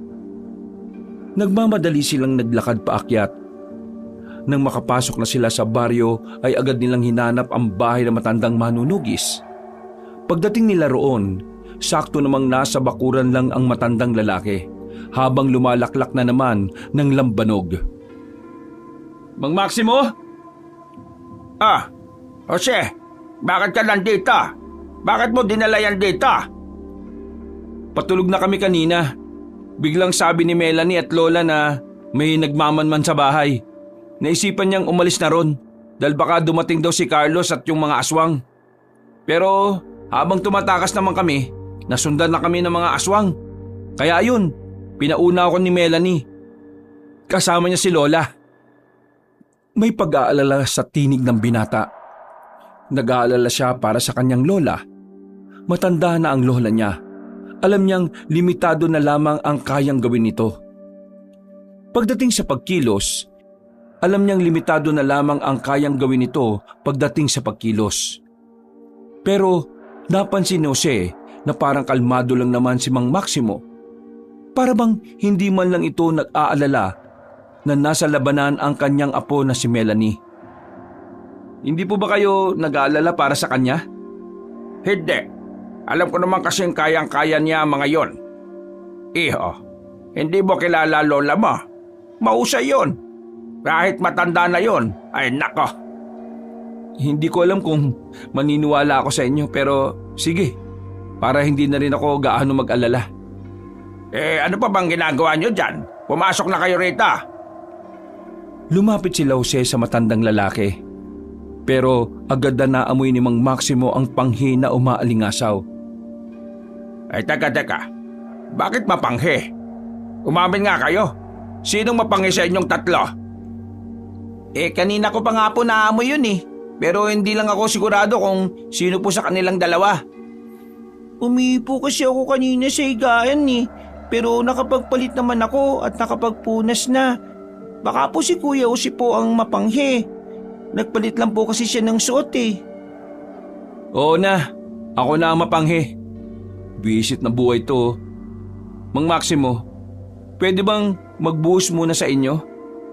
Kahit ako, naiiritan na rin ako sa amoy ko eh. Ay sige, pumunta ka lang sa gilid kung saan madalas maglabas si Melanie. Habang nagbabanlaw ka ng katawan, magluluto na muna ako ng pwede nating makain. Agad na nagtungo ang binata sa gilid ng bahay. Agad niyang hinubad ang mga suot niya. Wala na siyang suot na kahit na ano. Madilim naman doon, kaya ayos lang sa kanya. Nakapaghugas naman siya kaagad at nawala na rin ang mga mapanghing amoy. Pagbalik niya, nakahanda na ang mga pagkain. Tahimik lang silang kumakain noong mga oras na yon. Natulala na lamang si Jose. Hindi niya pa rin kasi maisip kung papaano naging ganon ang sitwasyon ng kanilang buhay. Parang noon lang kasi, ang iniisip lang nilang maglola ay kung papaano sila makakakain. Dakong 2:00, nakita nilang dumating si Aling Luz at Melanie. Wala namang nangyaring masama sa dalawa. Pero may mga sugat si Melanie na hindi naman ito iniinda. Mabuti naman at buhay pa kayo. Ano ba nangyari? Marami kaming napas lang sa kanila. Pero marami din naman sila, kaya tumakas na lang kami. Buti na lang at naligaw naman sila. Nakakapagod. Magpapahinga na muna ako. La, ayos ko lang ba? Huwag mo akong intindihin. Ayos lang naman ako. Lola, ito pong pagkain oh. kumain na po muna kayo para lumakas po kayo. Maraming salamat, Agilos. Pero teka, bakit nandito itong si Pedro? Siya po kasi yung nagligtas sa amin eh. Dudumugin kami ng mga aswang. Buti na lang, dumating siya na dala ang tricycle. Kaya pala may nakita kaming tricycle sa babaan. Sandaling natahimik ang paligid na parabang may napadaang anghel. Mararamdaman ang kaba sa bawat isa. Dito na mas napagtanto ni Jose na nagiging seryoso na ang lahat. Dahil ayon kay Aling Luz at Melanie, si Agilos talaga ang puntirya ng mga aswang. Bukas, kailangan niyong umalis dito. Pumunta kayo sa kampo. Mas ligtas kayo roon. Pero ikaw, Jose, at total, kasama mo na rin naman ang tropa mo. Sasamahan niyo ako rito. Po? Bakit po? Anong gagawin natin dito? Nakakasiguro ako na meron akong bisita bukas ng umaga. Kailangan ko ang tulong ninyong dalawa. Kailangan ko ng alalay. Sinasabi mo bang pupunta rito si Carlos? Kukunan ko ng dugo mamaya ang batang ito. Nang sa ganon maiwan ang amoy ng bata rito. Lalabas ako bukas ng hapon. Susubukan kong pasunurin dito si Carlos. Kapag pumasok siya ng bakuran na ito, katapusan na niya. Natapos ko na ang solidong ritual na talaga namang makakaapekto sa utak niya. Sa oras na lumagpas pa siya sa guhit na yan, abay, tapos ang buhay niya sa akin. Para maintindihan niyong dalawa, ang ritual na sinasabi ni Lolo ay ang isa sa mga makalumang ritual na kung saan ginagamit lang ito sa mga aswang. Maglalagay ang magriritual ng 4 na kandilang itim na pakudrado. Ito ang magsisilbing boundary sa pagitan. Kaya ang mga kandila na yon ay di basta-basta kandila. Dahil naglalaman yun ng itim na mahika na gumagana lang kapag aswang mismo ang paggagamitan. Sigurado ka bang magiging epektibo ang gagawin mo? Hindi ka ba mapapahamak? Alam mo kung gaano kalakas ang aswang na si Carlos. Nag-aalala ka ba sa akin? Kinikilig tuloy ako. Tumigil ka nga. Seryoso akong nagsasalita eh. Luz, pinaghandaan ko ang planong ito. Halos 1 taon ko rin itong inaral. Nakakasiguro ko na ito lang ang bukod tanging ritual na tatalab kay Carlos. Kung sakaling hindi tumalab, Jose, at ikaw kaibigan ni Jose, tumakbo agad kayo. Kasi katapusan nyo na rin doon. Nagtindigan ang balahibo ni Jose ng mga sandaling yon. Maging si Pedro ay hindi na rin nakapagsalita. Parang nagsisisi na si Pedro na napasama pa sa gulong yon. Sa pagkakaalala niya, sinusubukan lang naman niya ang makina ng tricycle na ginagawa niya. Pumasok na muna sila sa loob ng bahay. Habang ginagamot ni Aling Luz ang mga sugat ni Melanie, sinubukan naman ni Jose na makaidlip. Bagsak na kasi ang mga mata niya. Pero sa tuwing maaalala niya ang banta ng mga aswang, bigla siyang napapadilat. Nagiging tamang hinala na siya sa bawat kaluskos na maririnig niya. Pakiramdam niya, anumang oras ay bigla silang malalagay sa panganib. Sa kakaisip ng kung ano-ano, hindi na namalayan ni Jose na nakatulog na pala siya. Paggising niya ay tirik na ang araw sa labas. Siya na lang pala ang natitirang nakahilata roon. Nasa labas na ang lahat at nagsisimula ng mag-almusal. Mabuti naman at gising ka na.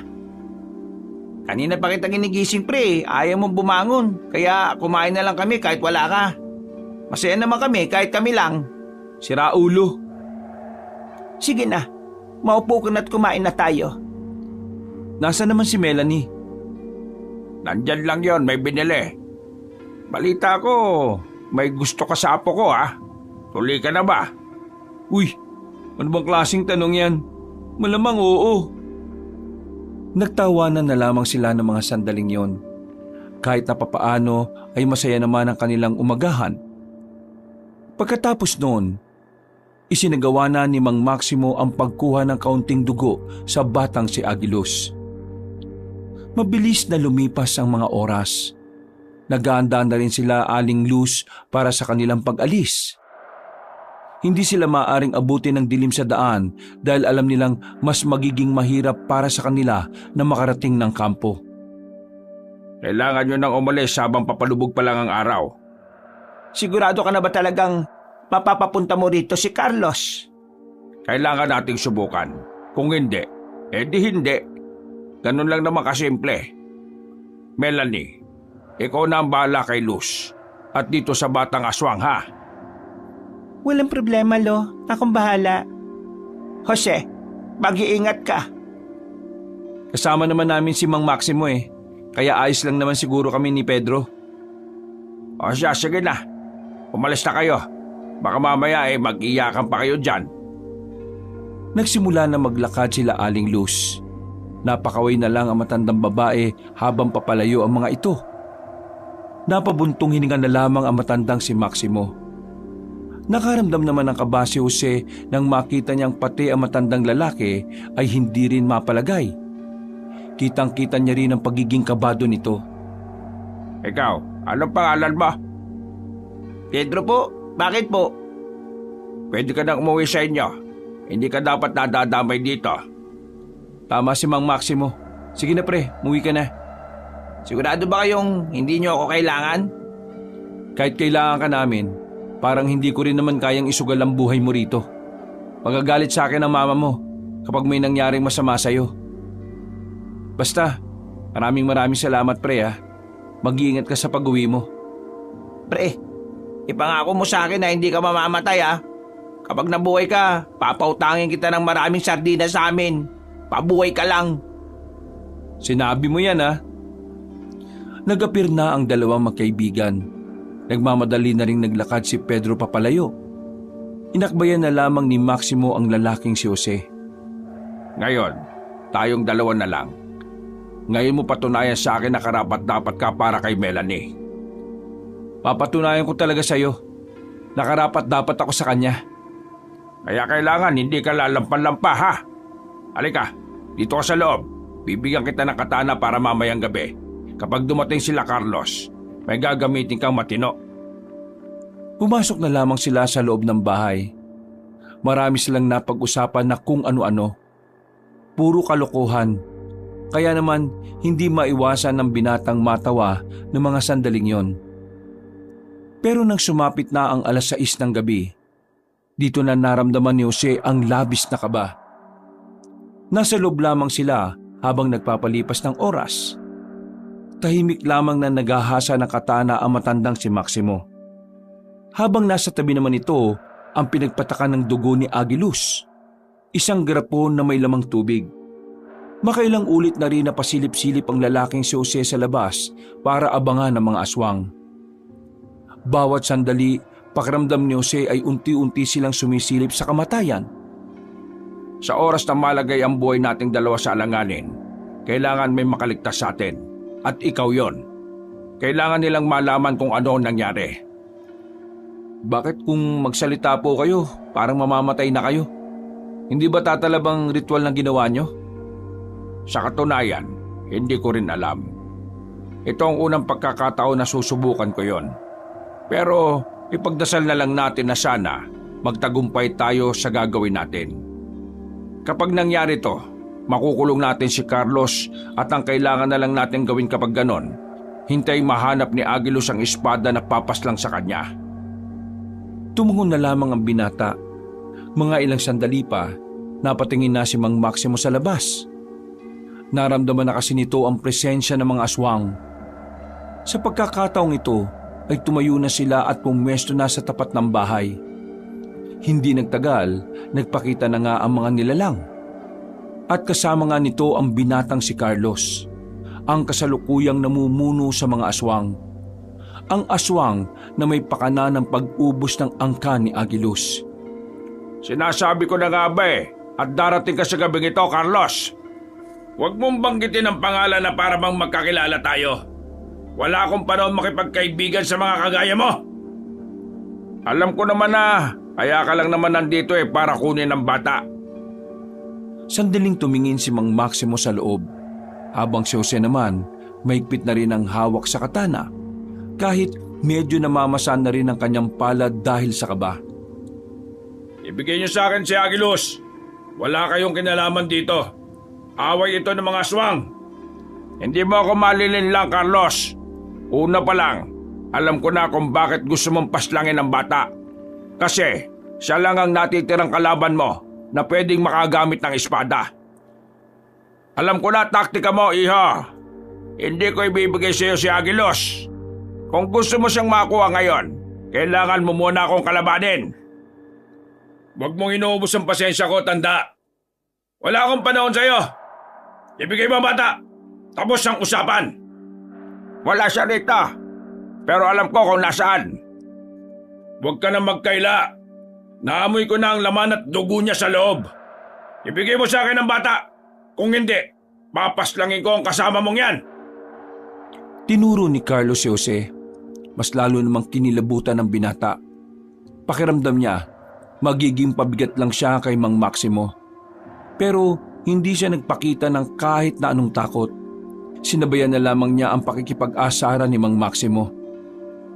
Hindi mo kami madadaan sa sigaw. Kung may gusto kang kunin, dapat mong paghirapan. Ganun ang patakaran sa buhay ng mga tao. Kung wala kayong ganung patakaran, kawawa ka naman. Huwag kang magpanggap na matapang ka. Ramdam na ramdam ko ang takot mo. Pero mas maiihi ka sa takot kapag lumapit na ako dyan. Nang makita nilang hahakbang na papasok ng bakuran ng binatang si Carlos, naging seryoso na ang dalawa. Alam nilang sa paglapit ni Carlos, unti-unti nang mangyayari ang binabalak nila. Paghakbang ni Carlos sa loob, nung una ay wala namang nangyari. Pero nang makadalawang hakbang na ito, bigla na lamang itong napatigil. Gumewang ito sandali. Napahawak ito sa ulo. Anong nangyayari sa akin? Nasa ilalim ka ng isang mahika na ginawa ko lang talaga para sa'yo. Wala ka nang kawala, Carlos! May kung anong bagay na kinuha si Mang Maximo. Isa itong maliit na punyal na kailangang itara kay Carlos para tuluyan na yung mawala sa ulirat. Nang makalapit ang matandang lalaki, bigla na lamang sumilay ang nakakalokong ngiti sa mukha ni Carlos. Walang ano-ano, bigla na lamang nitong sinipa si Mang Maximo. Tumalsik ito pabalik sa harapan ni Jose. Tumawa ng malakas si Carlos. Para na itong nabubuang. Habang si Maximo naman ay hindi makapaniwala sa nangyari. Buong akala niya kasi, umaayon sa plano niya ang lahat. Pero hindi pala ito ang magiging resulta. Anong akala mo sa akin? Tanga? Akala mo ba hindi ko alam na may mga pautot kang nilagay dito sa bakuran na ito? Lumang tugtugin ito para sa akin, tanda. Pero huwag ka mag-alala. Para naman hindi ka malungkot. Gusto kong sabihin sa iyo na tumalab naman sa akin ang ginawa mo. Ang kaso nga lang, hindi naman siya umubra. Jose, takbo! Ha? Sabi ko, balis ka na!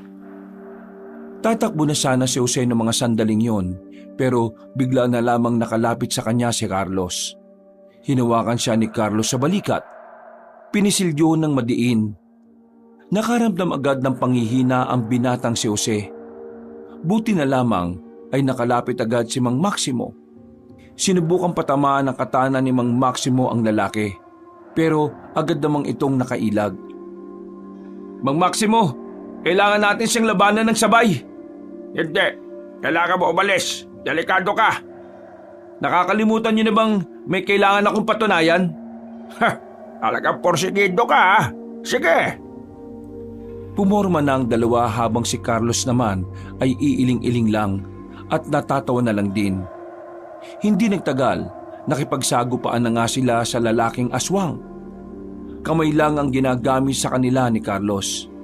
At kahit na may katana silang hawak, kitang-kita pa rin na tagilid ang dalawa sa laban na yon. Madalas lang na makailag si Carlos. Ni hindi pa nga ito seryoso sa laban.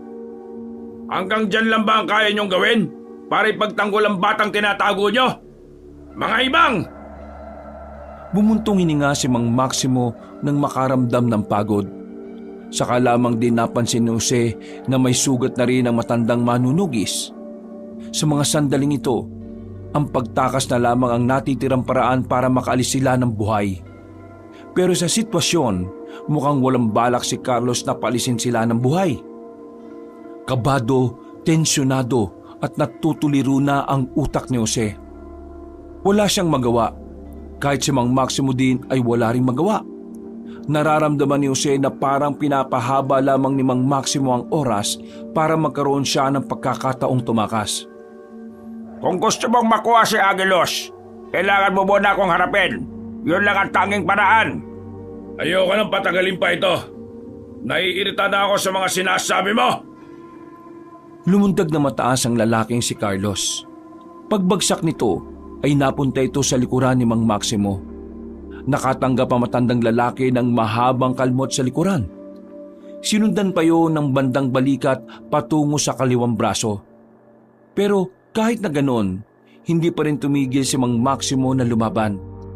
Natutulala na lamang si Jose sa gilid. Batid niya na kahit tumulong siya, wala rin namang mangyayari. Tumakbo ka na! Bilisan mo!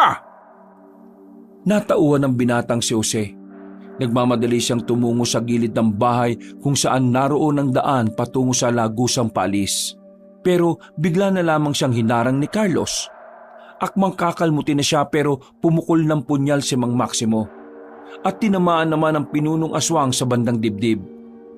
Nakakuha ng pagkakataon si Jose na makapunta sa gilid. Habang si Carlos naman ay sandaling natigilan. Ikaw na ang bahalang mag-alaga sa apo ko. Sige na! Nakangiting wika ni Maximo. Naiyak na lamang si Jose ng mga sandaling yon. Alam niyang kapag nilisan na niya ang lugar na yon, yun na rin ang huling pagkakataon na makikita niya si Mang Maximo. Tumango na lamang siya sa matandang lalaki at dali-dali na rin tumakbo. Sinubukan pa siyang habulin ng ibang aswang pero masyadong mabilis ang kanyang takbo. Isa pa, sa dinaanan niya ay maraming nakatanim na bawang. Dahilan para hindi na siya habulin ng mga aswang.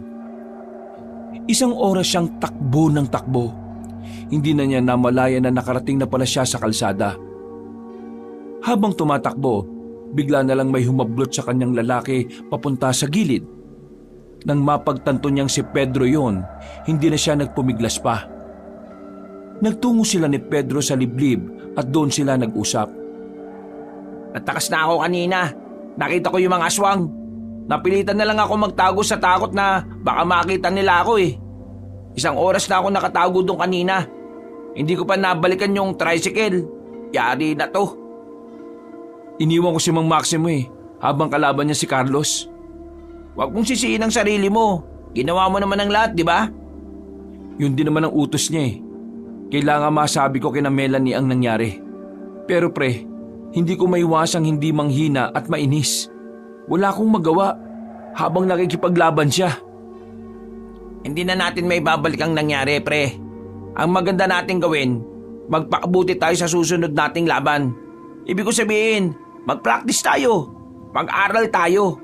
Para sa susunod, may alam na rin tayo kung paano haharapin ang mga aswang na yun. Oo, tama ka. Kailangan natin magkaroon ng kaalaman.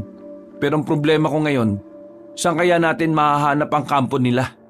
Yun ang hindi nasabi sa akin ni Mang Maximo. Yun lang. Problema nga yan. Siguro, magpalipas na lang muna tayo rito. Pagsapit ng umaga, balikan natin si Mang Maximo. Nung mga sandaling yon, nagpa siyang dalawa na magpalipas ng oras sa kinalalagyan nila. Malamok at malamig doon. Pero tiniis na lamang nila yon kaysa naman malagay pa ang buhay nila sa alanganin. Kinaumagahan, ginising siya ni Pedro. Tirik na ang araw sa paligid. Dali-dali silang bumangon. Noong mga sandaling yon, wala na silang sinayang na pagkakataon. Tinungon na rin nila pabalik ang matandang si Maximo. Nang dumating sila, inabutan nila si Melanie na naroon na. Nakaharap ito sa bangkay ng kanyang lolo na nakapatong sa mahabang lamesa. Unti-unting naluha ang lalaking si Jose.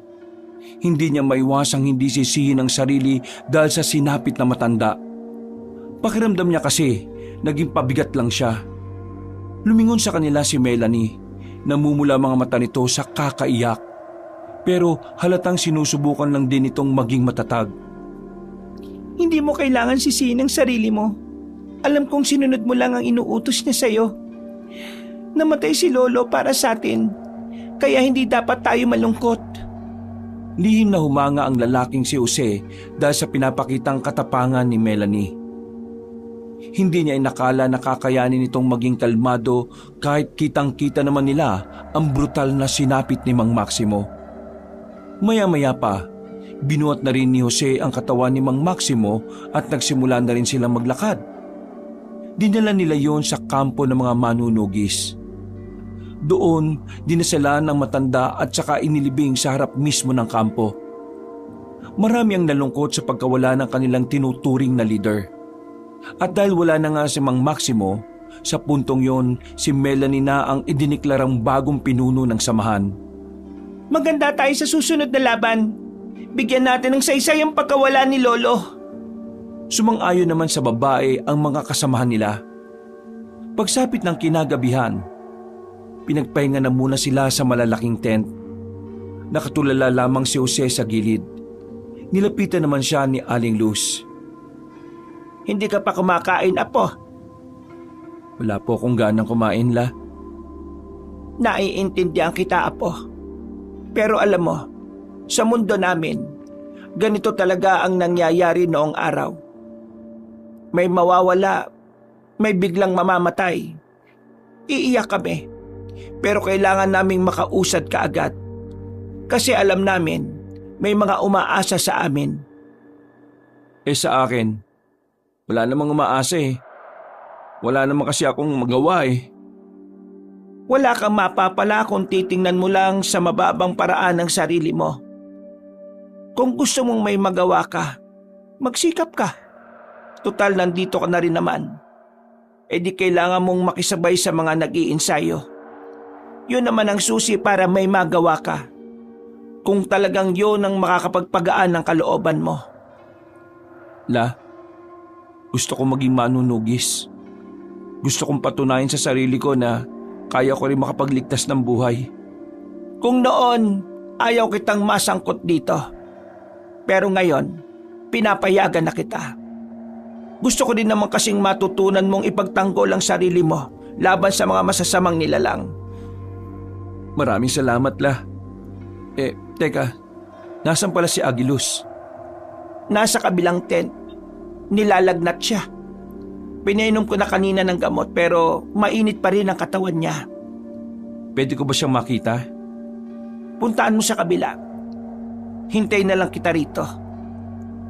Lumabas si Jose sa tent na yon at tinungo ang kinaroroonan ng bata. Gising si Agilus nang dumating siya roon.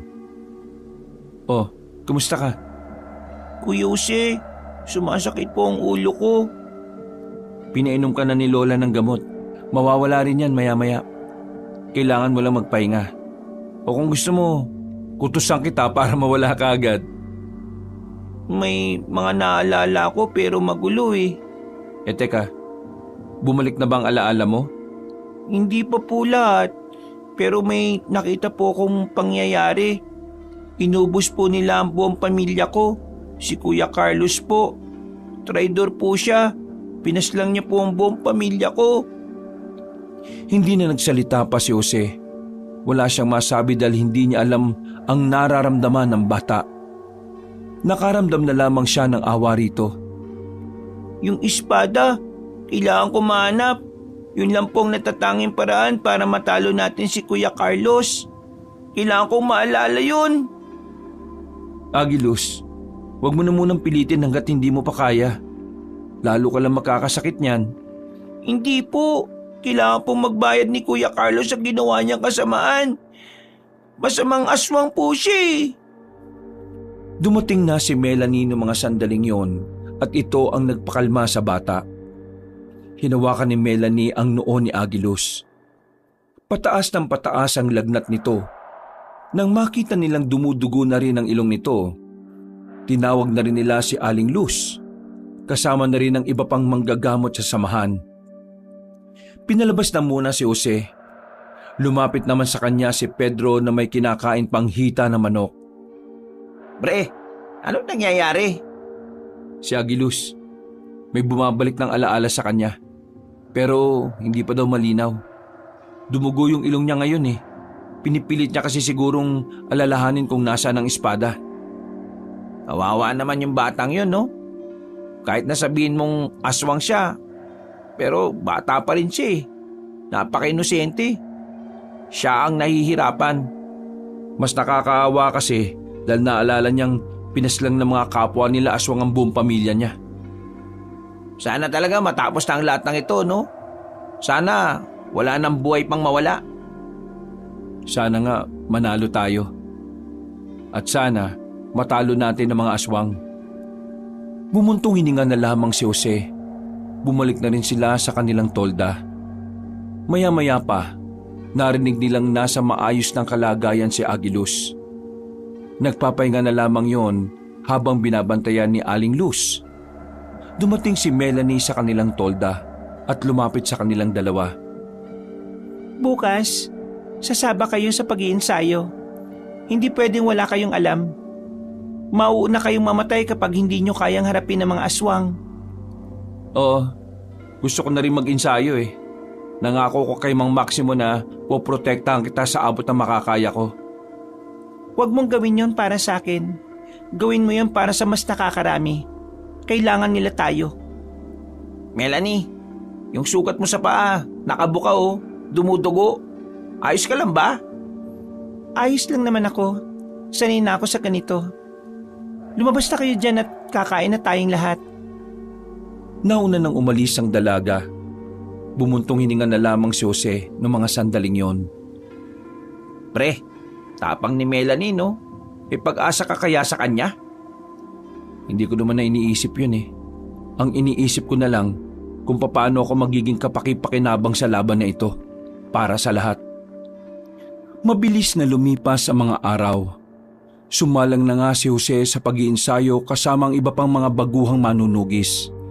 Hindi naging madali para sa binata ang lahat, lalo pat walang-wala talaga siyang alam na kahit na ano. Kahit tamang paghawak ng katana ay kailangan niya pang malaman. Sugatan ng kamay, paa at tuhod ni Jose. Lahat ng yun ay tinamo niya dahil sa araw-araw na pakikipagsagupaan sa mga kapwa manunugis. Sa halos 3 linggo, marami-rami na rin namang natutunan ng binata. Masasabi niyang kahit na papaano, kakayanin na rin niyang makipaglaban. Malayong malayo na siya sa dati. Bagay na ikinatutuwa naman ng kanyang Lola Luz. Tapos na ang pagsasanay mo, Apo. Pinabati kita. Aling Luz, ako rin po. Siyempre naman, kasama ka na rin doon. Handang-handa na ako sa pakikipaglaban, Lola. Sa katunayan, handa na rin naman ang lahat. Mamayang gabi, magsasagawa ng pagpupulong si Melanie sa mga kasamahan natin. Kumusta naman si Agilus? Nasa maayos naman siyang kalagayan. Unti-unti nang nagbabalik ang kanyang alaala. Maliban na lang sa kung nasaan ang espada. Yun lang ang hindi niya maalala. Nararamdaman kong nalalapit na ring mahanap ang espada na yon. Napangiti na lamang ng malapad ang binatang si Jose habang nakatingin sa kanyang lola. Makalipas ang ilang oras, sumapit na nga rin ang kinagabihan. Sinimulan na silang tipunin sa tapat ng kanilang kampo. Lahat ng mga veterano at maging mga baguhan ay nagsama-sama. Pinag-usapan ang mga bagay na dapat nilang paghandaan. Maging ang ilang impormasyon na unti-unti na rin nilang nakukuha dahil sa kanilang pagmamatsyag sa buong probinsya. Matapos ang usapan na yon, pinabalik na rin silang lahat. Dakong 10:00 ng gabi, nanatili pa rin gising ang diwa ni Jose. Kasama na niya sa iisang tolda ang batang si Agilus at Aling Luz. Habang nagpapaantok, bigla na lamang bumangon ang bata. Nagulat silang maglola. Oh, bakit ba bigla-bigla ka na lang nabangon? Akala namin tulog ka na eh. Nananaginip po ako. Anong napanaginipan mo, iho? Napanaginipan ko po kung nasaan ang espada, Lola. Naalala ko na kung saan natin matatagpuan ang espadang yun. Ha? Sigurado ka ba dyan, Agilus? Opo, sigurado na po ako. Hindi ako pwede magkamali. Ang espadang yon ay nasa bundok ng pinagbuhatan, ang dating lugar kung saan nakatira yung angkan namin bago kami guluhin ng mga masasamang aswang. Nagkatinginan si Jose at Aling Luz. Nasa mga tingin ng dalawa ang pag-asang matatalo na nga nila ang kalaban nilang si Carlos.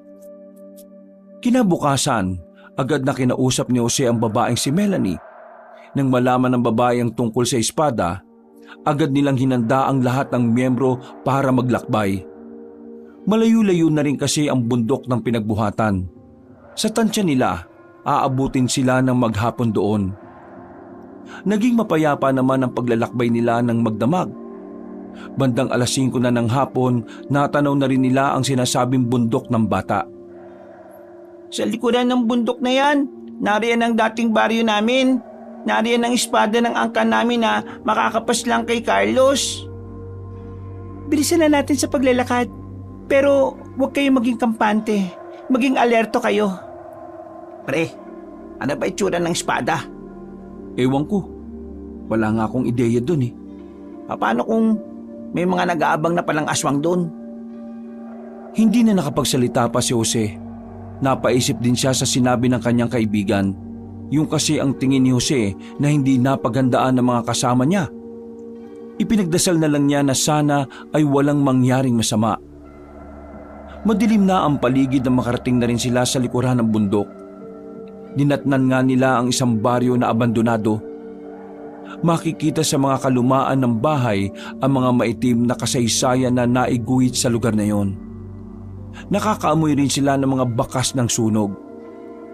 Noong mga sandaling yon, hindi na maiwasan ng batang si Agilus na mapaiyak. Dito na nito naalala lahat ng mga mahal nito sa buhay. Naalala mo ba kung nasaan ang eksaktong kinalalagyan ng espada? Hindi ko alam eh. Ang alam ko lang, nandito sa abandonadong baryo namin ang espadang yun. Mga kasama, magwatak-watak na tayo para mabilis nating mahanap ang espadang yun. Kumalat na ang mga manunugis. Magkasama namang naganap si Jose at Pedro. Madilim ang baryo. Mabuti na lang at meron sila mga daladalang lampara. Sa kalagitnaan ng kanilang paghahanap, merong nakitang mga kalansay ang dalawang magkaibigan. Tingin mo, kalansay ba ito ng mga aswang? Ayon kay Agilus, dito pinatay ang angkan nila. Kaya malamang kalansayan ng mga aswang. Napatigil ang dalawa nang may marinig silang parang may nakatapak ng tuyong dahon sa gilid. Nang tutukan nila ng lamparang parting yon, ay wala naman silang nakitang naroon. Nakaramdam na ng kakaiba si Jose. Hindi siya naging kampante, kaya naman pinahawak niya kay Pedro ang lampara at marahan siyang naglakad patungo roon. Pre, anong gagawin mo? Diyan ka lang. Nang humakbang pa ng isang beses si Jose, bigla na lamang may lumabas na aswang sa likuran ng bahay. Lumundag ito palapit kay Jose. Umibabaw ito agad sa kanya. Mabuti na lamang ay alerto rin si Pedro. Mabilis nitong tinaga ang aswang sa likuran. Dahil dito ay agad-agad na umalis ang aswang. Mabilis namang tumakbo ang magkaibigan para abisuhan ang kanilang mga kasama. Pero sa isang iglap lang, biglang lumitaw ang mga aswang. Maganda kayong lahat! Nang magsimula na ang kaguluhan, bigla na lamang nawala roon ang batang si Agilus. Hahanapin sana yun ni Jose pero hindi na siya makaalis sa pwesto niya nang atakihin na sila ng mga aswang. Nakipagsabayan ng dalawang binata. Sa pakikipaglaban nila, hindi nila namalaya na napalapit na rin pala sila sa matandang si Luz. Nakita niyo ba ang bata? Bigla na lang siyang nawala sa tabi ko. Hindi ko nga rin makita Pambira naman Kung kailan gumulo, saka nawala. Hindi bale. Ito nyo na lang muna ang atensyon nyo sa laban. Nararamdaman kong ligtas lang naman siya. Nung mga sandaling yon, nararamdaman nila Jose na mas mabagsik ang mga aswang na nakakalaban nila. Mas mababangis na parang mga leon sa kagubatan na gutom. Mabuti na lang talaga. Di kalibre rin talaga ang galaw ng karamihan sa kanila. Kaya kahit na papaano, kinakaya nilang tapatan ng mga yon. Natigil sandali ang kanilang labanan nang tumalon ng mga aswang sa mga puno at bubungan. dumating bigla ang binatang si Carlos. Nanlilisik na ang mga mata nitong nakatingin sa kanila. At kahit na wala pa itong ginagawa, nararamdaman ang kakaibang presensya nito. Bagay na nagdudulot sa kanila ng matinding kilabot at kaba. Nagtitindigan ang balahibo ni Jose. Pero kahit na ganoon, pinipilit na lamang niyang lakasan ang kanyang loob. Tamang-tama lang pala ang dating ko rito eh. Talaga namang hindi nyo na ako pinahihirapan na mahanap kayong lahat. Lalong-lalo ka ng babae ka. Apo na matandang pinaslang ko noong nakaraan. Nandito ako para bigyan ng hustisya ang ginawa mo sa lolo ko. Pati na rin para pigilan ng kasama na binabalak mo. Alam ko naman na yun talaga ang layunin ninyong lahat eh. Ang pigilan ako. Ang kaso nga lang, hindi yun magiging madali para sa inyo. Wala ni isa sa inyo ang may kakayahan na makatalo sa akin. Nagkakamali ka. Dahil sa oras na makita na namin ang espadang papatay sa'yo, siguradong mabubura ka na sa mundong ito. Espadang papatay sa akin? Kahit na alam nyo namang nandito lang ang espadang yon, hindi nyo pa rin alam kung nasaan ang eksaktong lokasyon? At bago nyo pa mahanap yon, sisiguraduhin kong sabay-sabay na kayong mamamatay rito! Humalakak na naman ang lalaking si Carlos. Nakisabay din sa tawa ang mga bataan nitong aswang. Natigilan lang ang tawanan ng mga yon nang may magpukol ng sibat patungo kay Carlos. Pero hindi naman yon tinamaan. Sa halip, nahawakan pa ng lalaki ang sibat at agad na pinukol pabalik. Tinamaan agad ang kasamahan nila Jose. Wala pang ilang minuto, binawian agad yon ng buhay. Dahil doon, muling sumiklab ang labanan. Nagsagupaan muli ang mga manunugis. Habang si Melanie at Jose naman, sila ang humarap sa binatang si Carlos. Seryoso ba nakikita ko? Ikaw na tumakbo nung sandaling malapit ang mamatay ang matandang yon? Haharap ka sa akin ngayon? Ibang tao na kaharap mo ngayon, kaya huwag ka nang dumaldal. Kung talaga mabangis ka, umatake ka at huwag ka nang maingay pa. Lumayas ka sa harap ko! Hindi ka ang gusto ko makalaban. Itong babaeng ito. Siya lang ang nakikita ko makakapagbigay ng magandang laban sa akin. Huwag mo akong malitin! Jose!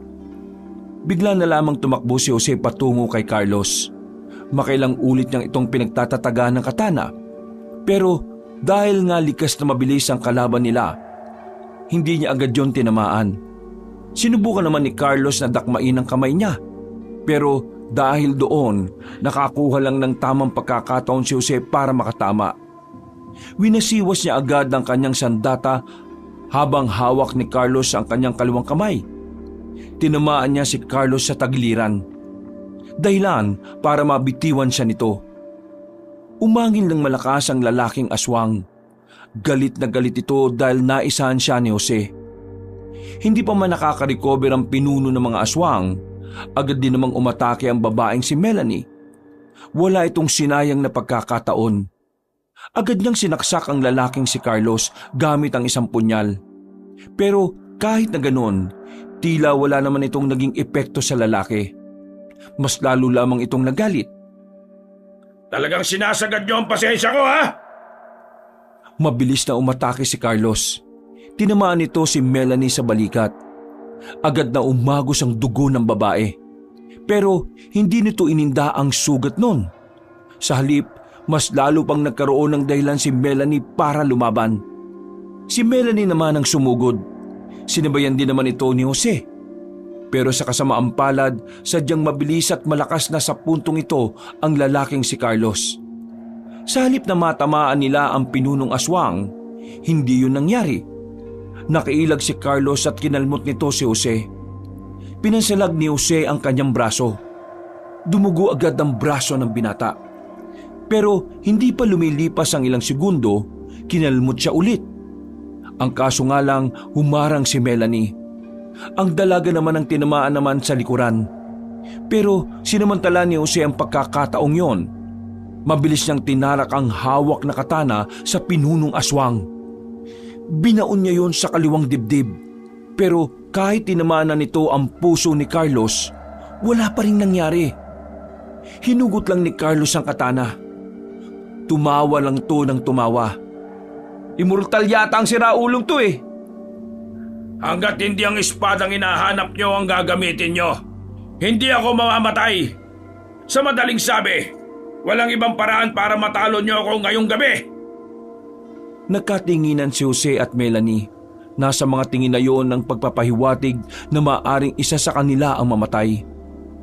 Pero sabay silang napatango. Wala ni isa sa kanila ang nagpapakita ng kahit na anong pag-aalinlangan sa laban. Jose!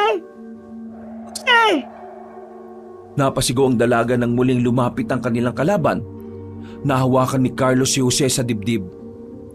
At bahagyang ibinaon ang matutulis nitong kuko. Buti na lamang ay agad na nakalayo ang binata.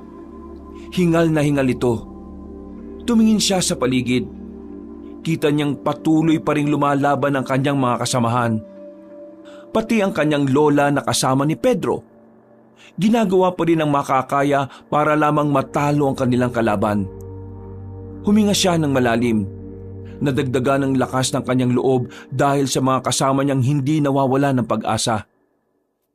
Melanie, kaya natin to! Naniniwala ako na maya-maya lang darating ang pag-asa natin! Pinilit ni Jose na ipagsawalang bahala ang lahat ng hapdi at kirot na nararamdaman niya. Muli itong umatake kay Carlos. Napangiti na lamang ng nakakaloko ang lalaking aswang. Ngunit ang hindi nito alam, si Melanie pala ang unang makakalapit sa kanya. Tinaga ito ni Melanie. Tinamaan agad ng babae si Carlos sa bandang batok. Dahil dito ay bahagyang napatigil ang lalaking aswang. Pero tulad nung una, wala pa ring nangyari. Hindi man lang nasaktan si Carlos. Tinatawanan lang sila nito. Dinakman ni Carlos si Melanie at saka pinagkakakalmot sa kung sasaang parte ng katawan. Sinipa pa ito kaya tumama ang dalaga sa sementadong bahay. Si Jose na lamang ang nananatiling tong kalaban na nakatindig. Nang umatake ang binata, nakailag si Carlos.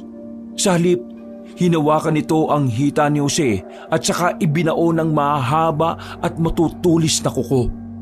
Sigaw ng sigaw sa sakit ang binata. Hindi pa nakontento si Carlos. Kinagat pa nito sa binti si Jose. Pagkatapos, sinikmuraan ng malakas. Tatapusin na sana ni Carlos si Jose nang biglang nakabangon pa rin si Melanie. Buong pagsisikap itong lumapit. Pero bago niya pa mapatama ang hawak-hawak na katana, ay nahawakan na siya nito sa liig. Pinilit ni Jose na makagapang palapit kay Carlos.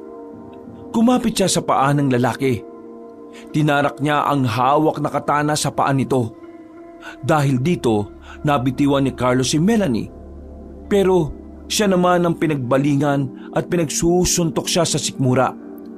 Hanggang sa sumuka na siya ng dugo. Ang tigas ng ulo mo!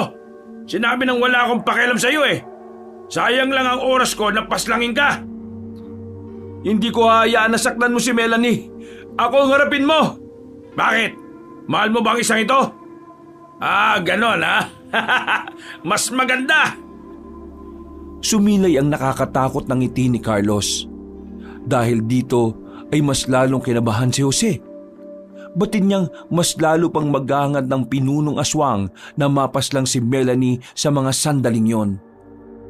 Naglakad uli si Carlos patungo sa dalaga na sa mga sandaling ito nahihirapan ng makakilos. Pero pinipilit pa rin itong makakilos.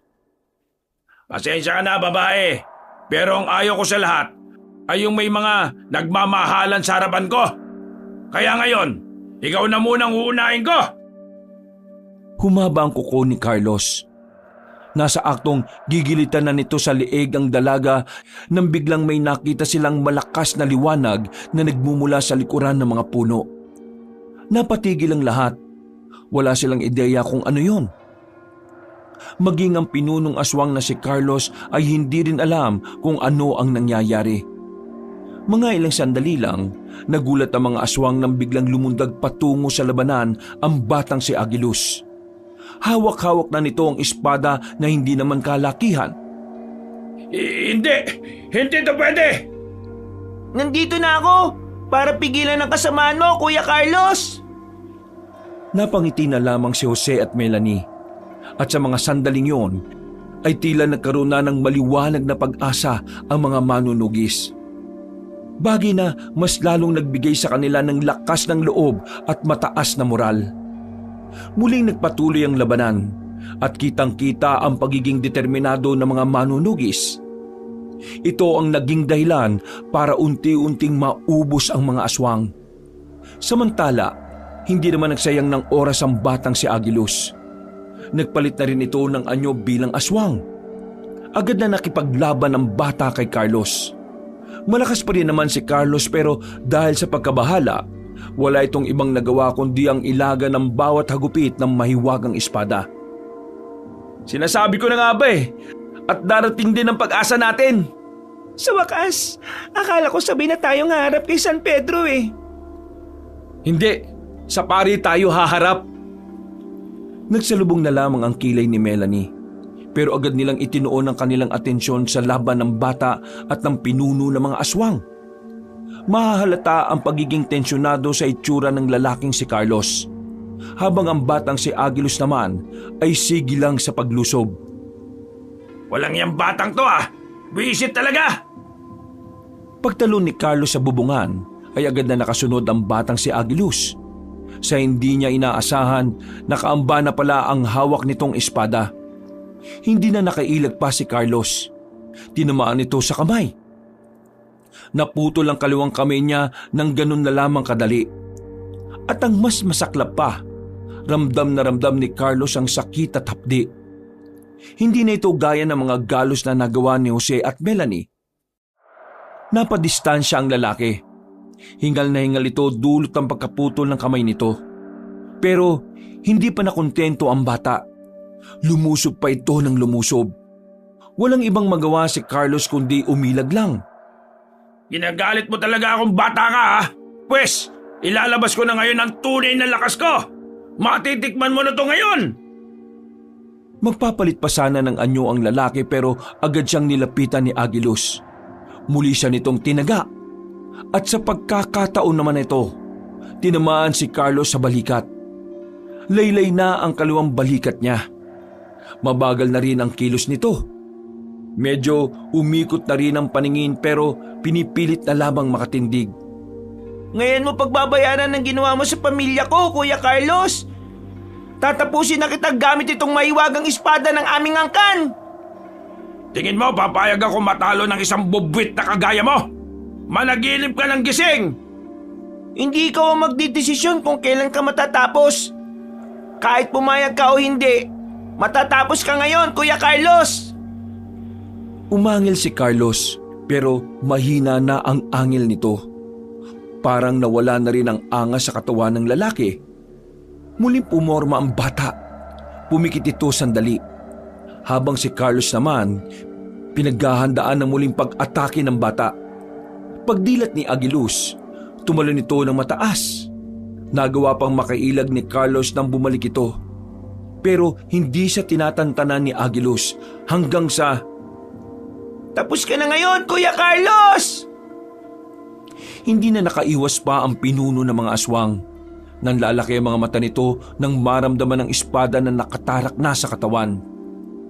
Tumagos pa ito hanggang sa likod. Sumuka ng dugo si Carlos. Nang hugutin na ng bata ang espada, tuluyan ng bumagsak ang lalaki.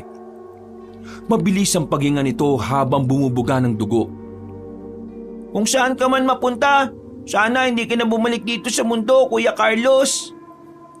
Nanlilisik ang mga mata ni Carlos bago ito tuluyang malagutan ng hininga. Nang matalo ng bata ang pinuno, unti-unti na ring nagapi ang mga aswang. Nakamit na rin nila sa wakas ang tagumpay. Bumalik sila sa kampo. Ang mga sugutan nilang mga kasamahan ay agad na inasikaso ng mga manggagamot. Habang si Jose at Melanie naman ay agad ding binigyan ng paunang lunas. Makalipas lang ang ilang araw, nakarecover na silang lahat. Nakabalik na sila sa kanilang baryo. Nakahinga na rin ng maluwag dahil naagapan nilang madamay ang mga residente. Samantala, sa mismong araw ng kanilang pagbalik ay hinuli rin ng mga pulis si Konsehal Openg. hindi dahil sa mga alaga nitong aswang, kundi dahil sa iba pa nitong kaso na naungkat. Kagaya na lamang ng pagiging sangkot sa bentahan ng illegal na droga, pagpatol sa mas batang babae at sa pagtatayo ng illegal na sugalan sa bayan. Napapailing na lamang si Jose, pero masaya na rin siya dahil nabawasan na rin ang mga siraulong politiko ng kanilang probinsya. Mula nang makamit nila ang kapayapaan, namuhay na si Aguilos kasama nila. Itinuring nila itong pamilya dahil wala na ring uuwian ng bata. Samantala, si Pedro naman, naisauli na rin ang tricycle na ginamit niya. Galit na galit sa kanya ang may-ari, kaya hindi na lang din niya yun siningil. Si Jose at Melanie naman, patuloy lang ang magandang samahan nila. Sa katunayan, nanliligaw na nga ang binata sa dalaga. Ngayon, 2 na ang aking apo. Mas masaya na ang pamilyang ito. Ako po ba? Hindi kasali? May sarili ka namang lola eh. Nagtawanan na lamang sila nung hapon. Sama-sama silang kumain sa bakuran at pinagsaluhan ng masasayang sandaling yon. Wala na ang mga aswang. Wala na ang kaguluhan. Kaya naman, sabik na si Jose na tahakin ang bagong kabanata ng kanilang buhay, kasama ang mga bagong miyembro ng kanilang pamilya. Wakas.